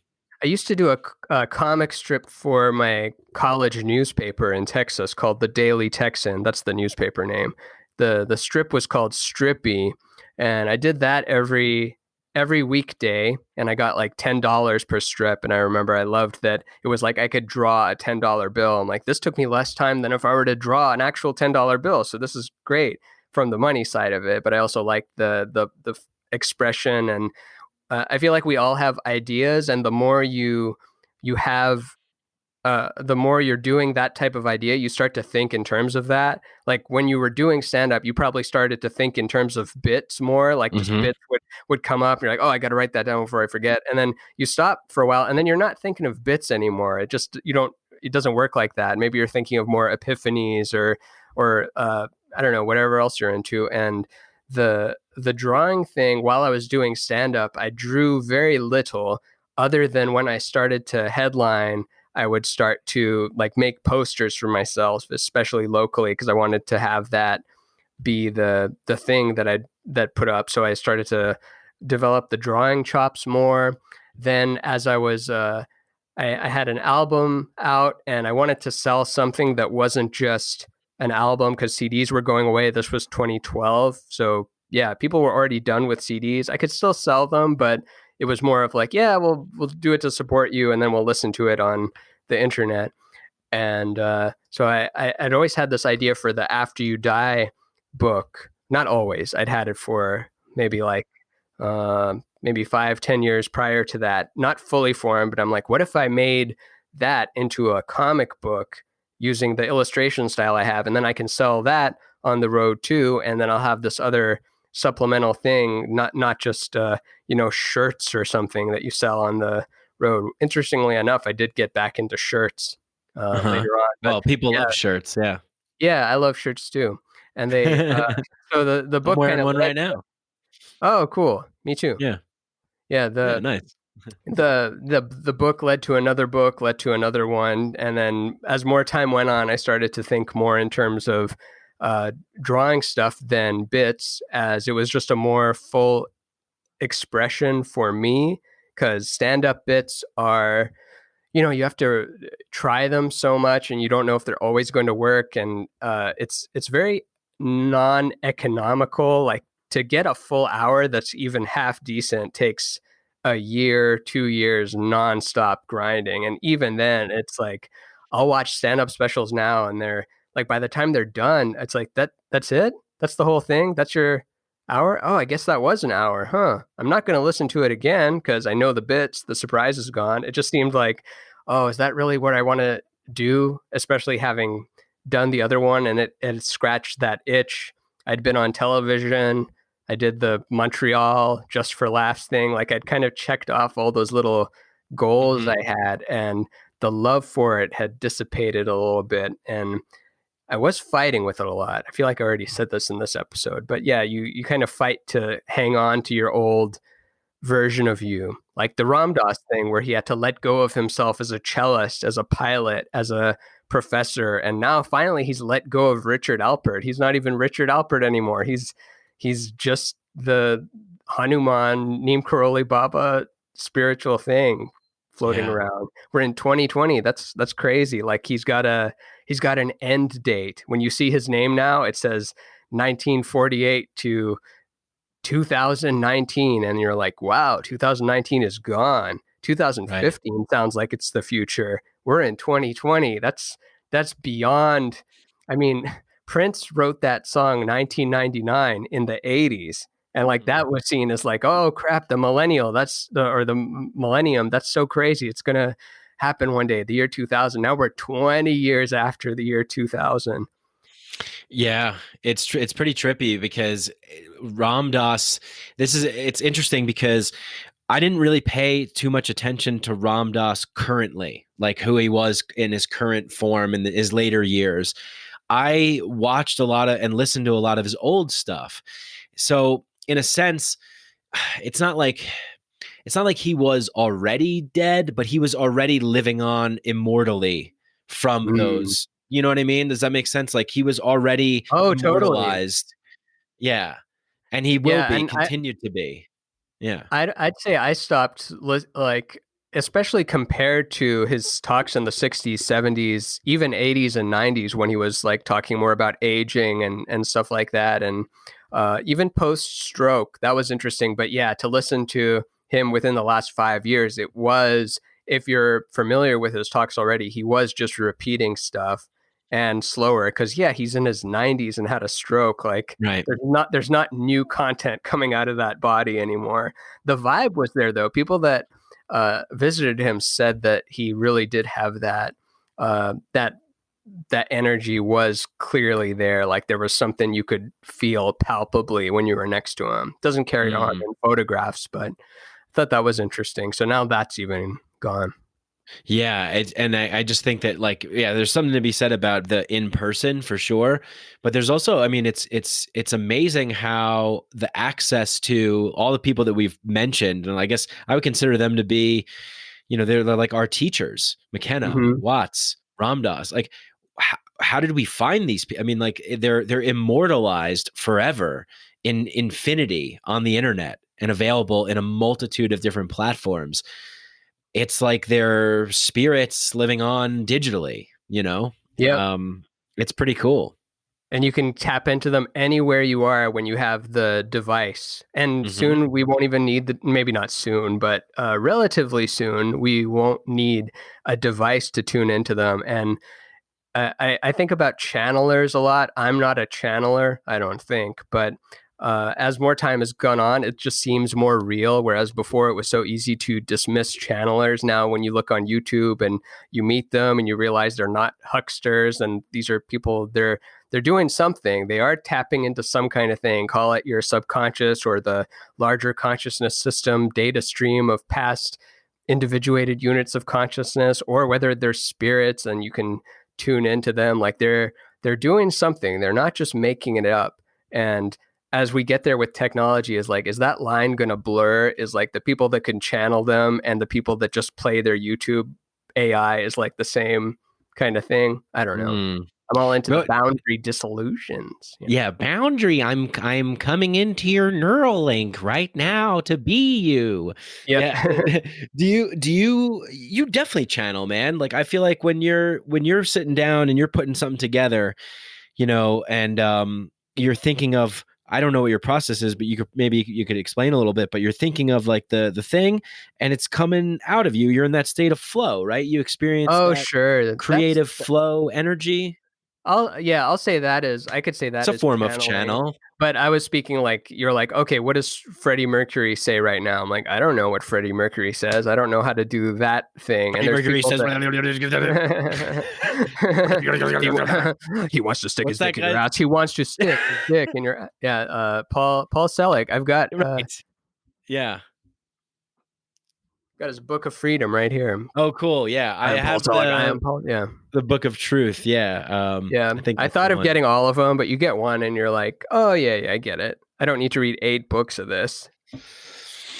I love him though. I love listening to him. And there's another guy, like before him, there was not one person that I knew of that did that thing where they speak really fast and then they speak slow. And you might think I'm full of shit. And you might think that I'm full of shit, or you might not, or you might not. But that is the small self. That is the small self You do trying to that really convince you that you good. can't do it. Yeah. Yeah. So it's like, that's another one. It's like, oh man, you got me. And you've got Duncan Trussell and Aubrey Marcus co-signing you, which whether we know it or not, like there's a, like when people we already listen to co-sign you, it's like that gives you that credibility of Yeah. like, oh, that was a guy on Duncan and I know Duncan, so this isn't just some guy, this is Yeah. got the seal of approval, he's Certified, real. social proof, authority, credibility, all that stuff.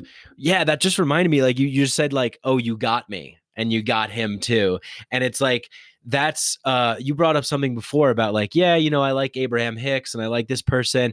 And it's kind of like just finding the particular sort of delivery, tone, package, style, aesthetic that's pleasing to us, like whatever this story that this person has created, like the Paul Selig story, like he's selling a particular story, and the people that are buying it because they're enjoying it.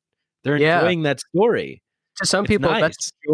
that's Joel Osteen to some people. Like some people, Joel Osteen, I mean, he sells out the mega church stadiums. That does nothing for me. Like he doesn't get me, even though they're saying the same thing, really. They're just like, you can have it all. Jesus wants you to have the popsicle and all that kind of stuff. Right. Like they are selling the same thing. Like you can have what you want and not at the cost of being a bad thing. That's actually your birthright, is to be a all powerful thing and be kind to others and yourself. Like they are saying the same thing at the end of the day, whether it's the most material, like get up and work out at 4 a.m. guy, or the sit, meditate, and imagine yourself with all the stuff. They are just saying the same thing, but it's whatever we're tuned into liking. Like some people love metal, some people hate metal, some people love country, some people love all of it, some people hate all music. It's so weird, like what we have in us and what resonates with us, and why we have our little soul families. Like you and I are in the same bubble, and that we know all these characters. Like I have friends from high school who I still love, and like I'll bring up McKenna and Ram Dass, and they'll be like, who? I'm like, what? You don't know those things? But you were just talking about the other thing, and that seems like it would so hit the spot for you, but it doesn't. They're not in that circle, so that's reality like tunnels. Or Noah, Michael Phillip, all these. It's a little cloud of little people, and you and I probably have lots of overlap, and we probably have lots of non-overlap. There's probably a lot of people I don't know, and vice versa, and we're all kind of gravitating towards each other, whether we like it or not. But this is the thing. Well, yeah, this is the thing. I think it's I think when you were asking me about being a libertarian before and stuff, like I was a libertarian atheist, and like I was like a fan of like Hitchens. I'm like, oh man, look, he just like smacks people down, man. Like he just makes sense. Oh man, Bill Maher, did you see that movie Religulous? Like it just makes sense, dude. Like what do you mean? But like it's like, whenever you're embodying that one perspective, like that was my flavor, that was who I was at that time during my development or whatever, and so you meet people that are like in that frequency, and then you're like, yeah, right, yeah, this is the way it is, and it's like, it's comforting, we're not alone, and so this particular set of like, that's why I'm so opposed to this idea of certainty, now, because I feel like I've embodied different things of certainty. So now swimming in this, like the people that you just brought up, like I like those people, and I like all the people that we feel like connected to and inspired by, because they swim in this kind of like infinite ambiguity and agnosticism and like choose your own reality, and just paint and color an infinite portal of creation, and whatever flavor, it's like a infinitely fractured resonant reality Rubik's cube, it's fun to play that. And we all, I think it's something Mark Maron would say, like before he did comedy, all he wanted was to be one of those guys. Like he didn't want to be the biggest comedian in the world. His goal was to just be one of those guys. And I think you and I, like you're an interviewer, but I imagine that's not, you don't want to just be Larry King, right? Like you are probably imagining like at your highest Tonight, self, ghosts and ghost busting. What's the? But even Larry King, like he was so good of or is such a good interviewer that like he's another thing, a swimmer in the big soup that people can tap into for inspiration, and we all just want to be an inspiring character in this big play and not just be an extra, I guess. Not just the narcissism part, but just in that you're actually providing some kind of value. Totally, dude. I mean, yeah, you want to be the person that hits the beach ball at the concert and keeps it in the air, you know, like you want to be involved, you want to be involved in the game. I mean, that's just back to like where we started. If you look at life as a game and it's just like the point of the game is to like, you know, operate within the boundaries and the limitations and the rules, but ultimately have fun.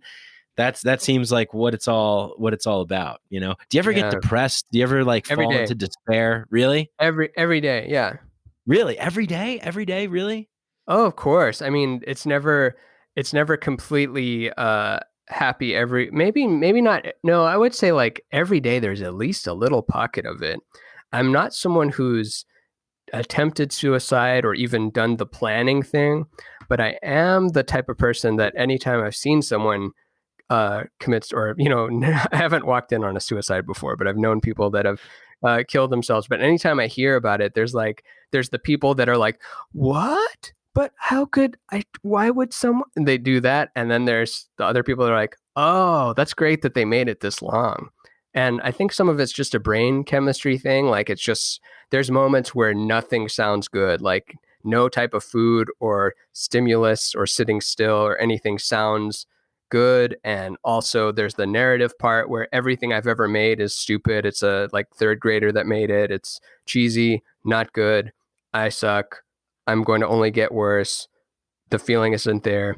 But yeah, that's so there. But I chose a long time ago, maybe not that long ago, but chose not to identify with it. Like you don't call it my depression or as a person with depression.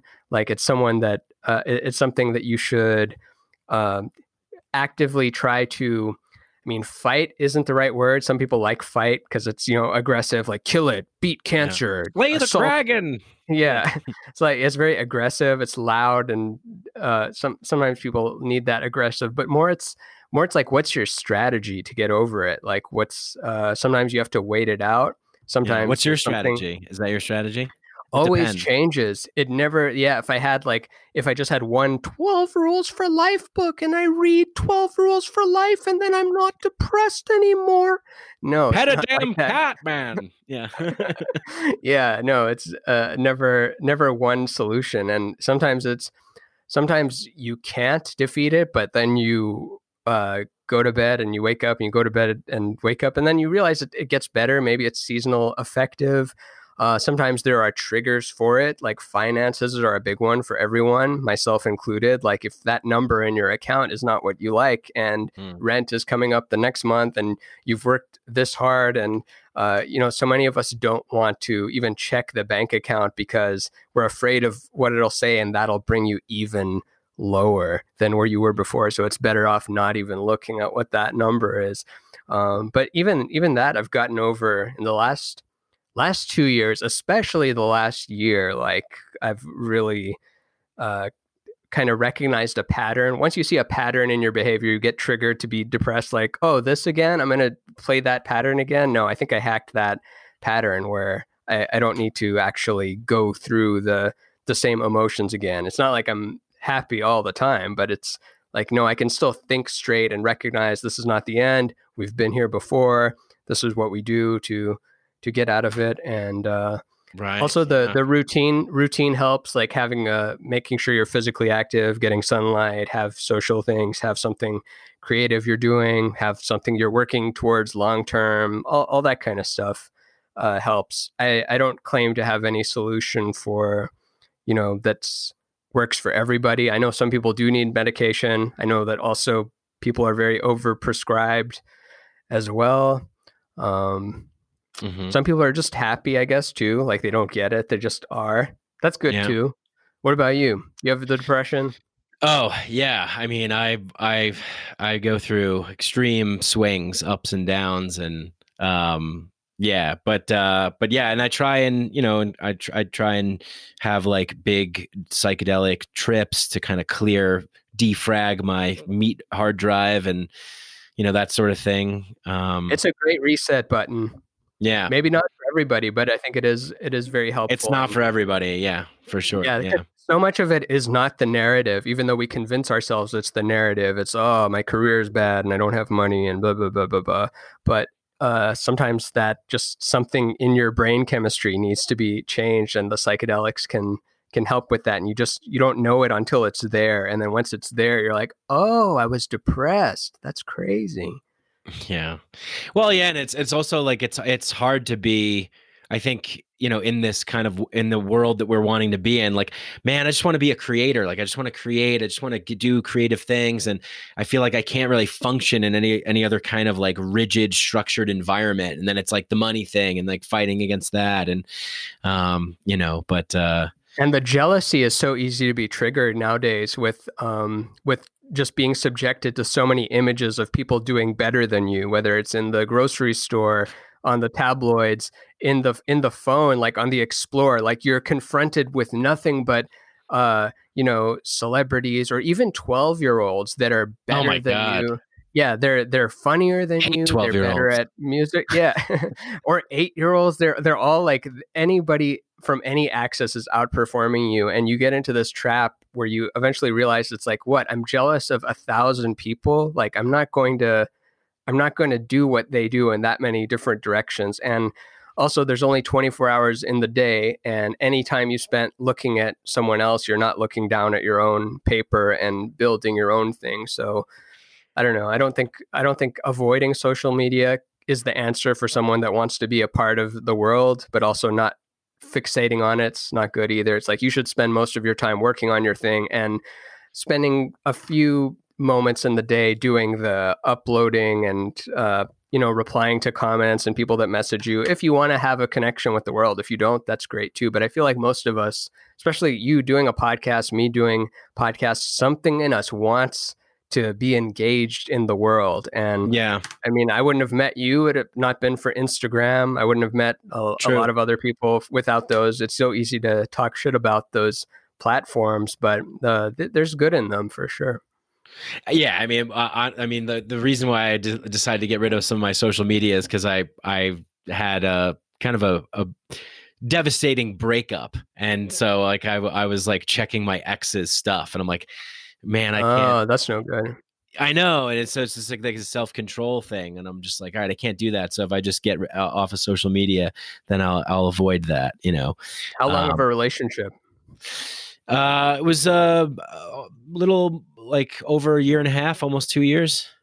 Okay, yeah, that's long enough to take more than a week to get over. I've been in a relationship for like 7 years now, so I feel like I've missed so much of what I don't know what the dynamic of someone dating someone early on, where you can see so much of their life in that screen. It's such a different thing. Like, let alone the dating apps, which I never did, but it's a Oh whole different man, world now.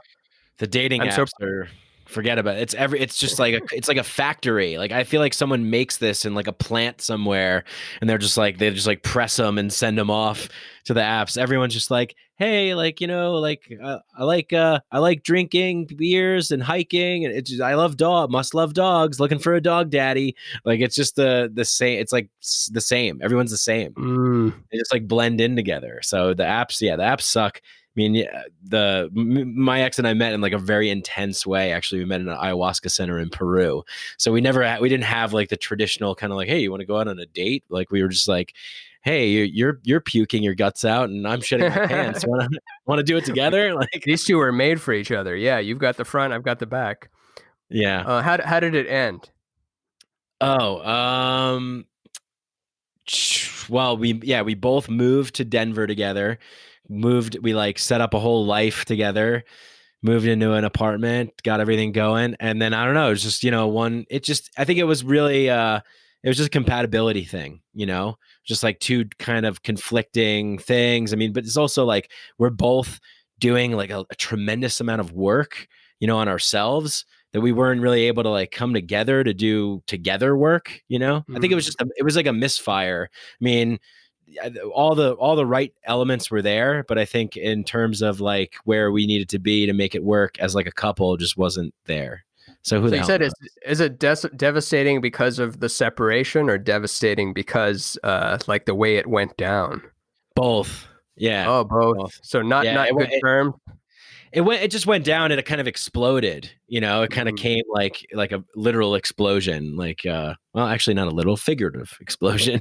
But yeah, it just came crashing down kind of unexpected, and we tried to like pick up the pieces and make it work. And I think it was just, I don't know if you've ever been in this situation before where it's just like I feel like this conversation's been pretty good. Like we've been vibing, kind of like, you know, connecting, like flowing. I talk, then you talk.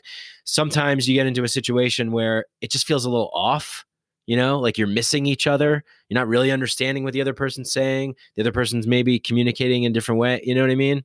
Yeah. So I think we hit that point, and it was just like, it was weird. It just was like, yeah. That's I'll get into that point sometimes too, and I'll be guilty of it. I'll be the perpetrator that's not listening and just kind of saying the thing almost like I have an agenda to prove a point. But as long as that's not the default dynamic, as long as that's like a one-off thing, I think that's okay. Do you talk about this on your show, or this is the first time? I haven't really talked about it. I think I maybe mentioned it. Like I was gonna do this episode where I did like a 2019 recap kind of thing or something.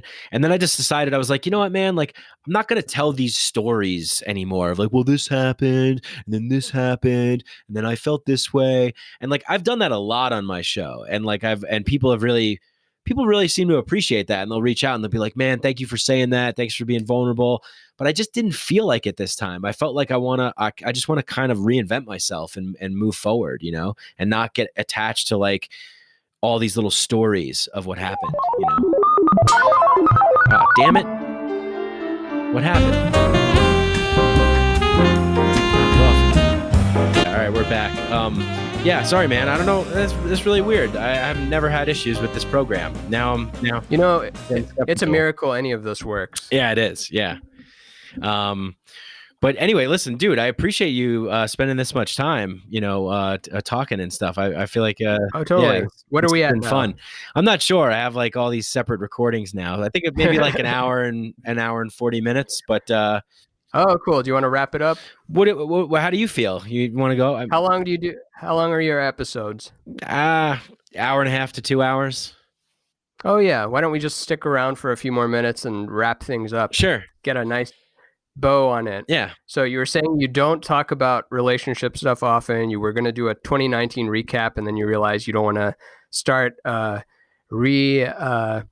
reviving vibrations that are not your favorite. Not that they suck, but it's like, you know, you don't want to just rehash things when there's the now. Yeah, I think I felt like that the more that we tell the stories of the things that have happened to us, that the more that we give that like life and power and energy over us, you know, in a way. And I don't really want to cast myself into like a victim role, you know, and I feel like I've done that quite a bit in life sometimes, like telling a story of like, well, you know, people be like, oh, you don't do stand up anymore? Like, oh yeah, it's pretty tough, isn't it? And it's like, no, that's not what it was. I mean, here's the story. This is how it went down. Like, and I'm painting all these images of things. And so, yeah, I don't know, man, you know, I'm not shy. I'm not like shy. I'll get personal on the show. I'll reveal details, but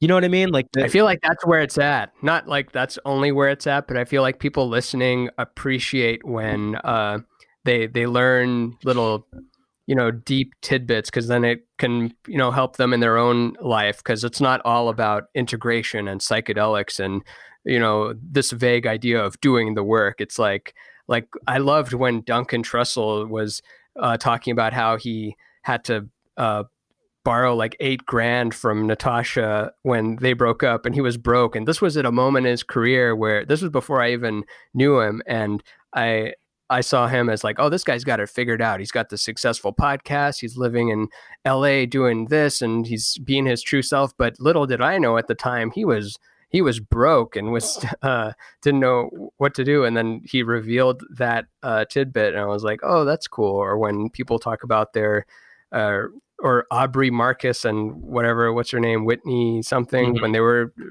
going through their jealousy breakup things, it's the authentic shadow parts of ourselves that help people. And these podcasts are all about intimacy, where it's just us two and whoever's listening, you, the listener, right now while they're doing whatever. And for the most part, it doesn't even have to be great. They just are happy to not have their thoughts. They want someone else in the room talking with them. And they're like, you don't feel like you're left out of the conversation. You're like, it's almost like you just haven't spoken yet. It's like you're sitting there listening to your friends talk. I'll say something later, but what do they have to say right now? Yeah. That kind of thing. So yeah, I'm all for super authenticity, revealing stuff. Also easy to say when it's someone else dishing the stuff. Like, what's your girlfriend's name? What did she do? What's your social security number?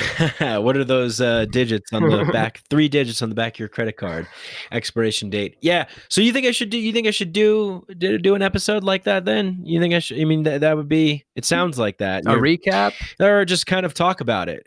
Maybe whatever's. I think honestly, any of the times that I've done a solo episode where I've talked about something deeply personal, it's always come out of a spark. It's always come out of like, I have to do this. Like, this is what's present. This is what's present for me right now, and I need to do this. And I oftentimes have found that when I do that, it's just coming out. And yeah, I mean, people do. It does make me really happy that people will say, well, thank you for saying that. Thank you for talking about those things.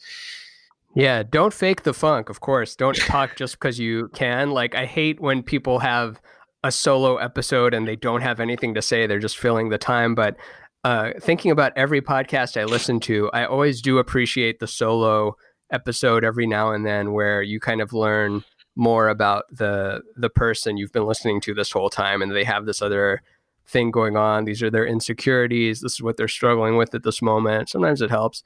Maybe not everybody. Maybe some people will be like, screw this episode. There's no guest. I don't like not listening to the guest episodes. But I mean, you can always skip stuff you don't like. But what's your take on kind of what I said about like the stories and giving them power and giving it weight and having that be this sort of narrative where you tell, and it's like, maybe casting yourself in a particular sort of role. I think that because it's interesting because this is all, it's all my perspective, right? And I'm on the same page as you with that. I don't think you should reactivate those vibrations if you're not in it at the moment. Don't keep telling yourself the victim story. Also, don't do it the other way either. I mean, there's that dichotomy. Don't act like you didn't just stub your toe, whether in micro or macro level. But don't be the person who stubbed their toe. That's like your whole story for a year, even though the pain is long gone. But sure, scream out when you slam your toe against the leg of the table. Mm-hmm. Okay, cool. That's man. good content. Yeah. Right? I don't know. Do it for the gram. No, well, I do come from that.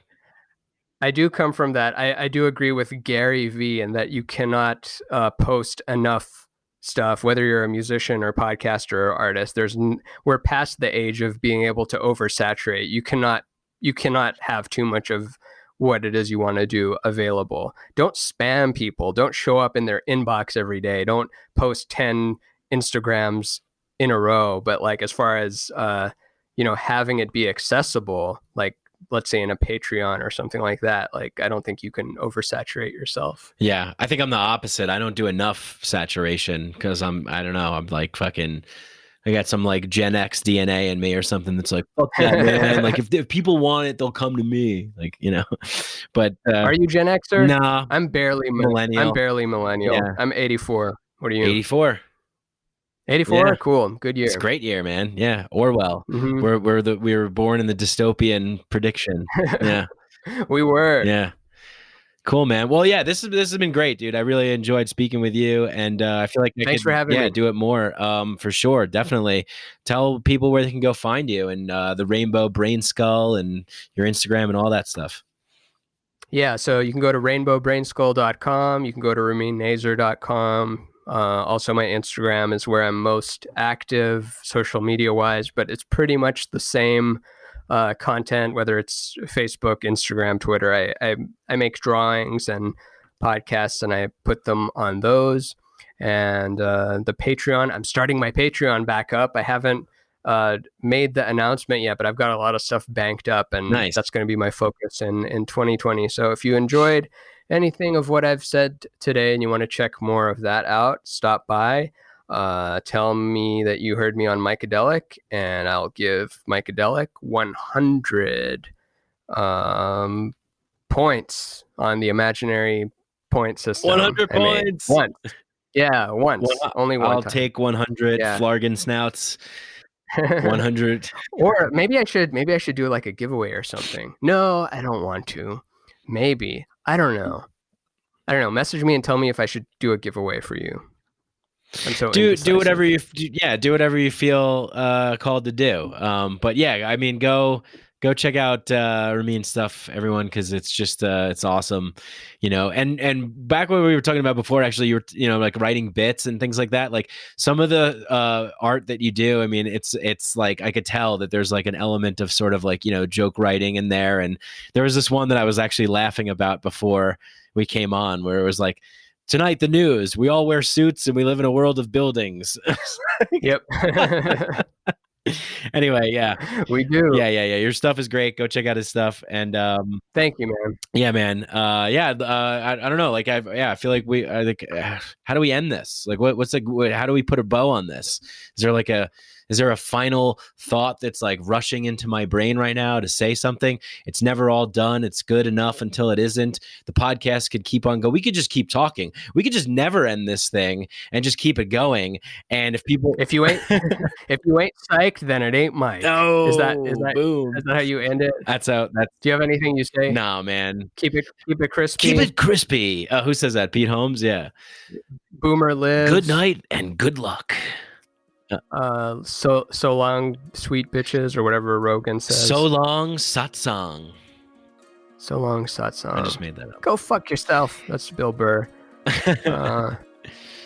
Until next time, folks, and remember to do the thing that you want to do until you don't want to do it anymore, and it's not good enough, and then you feel like you want to come back and do it again. Yeah, great advice. Awesome. Thanks, Ramin. Thank you. It's a pleasure.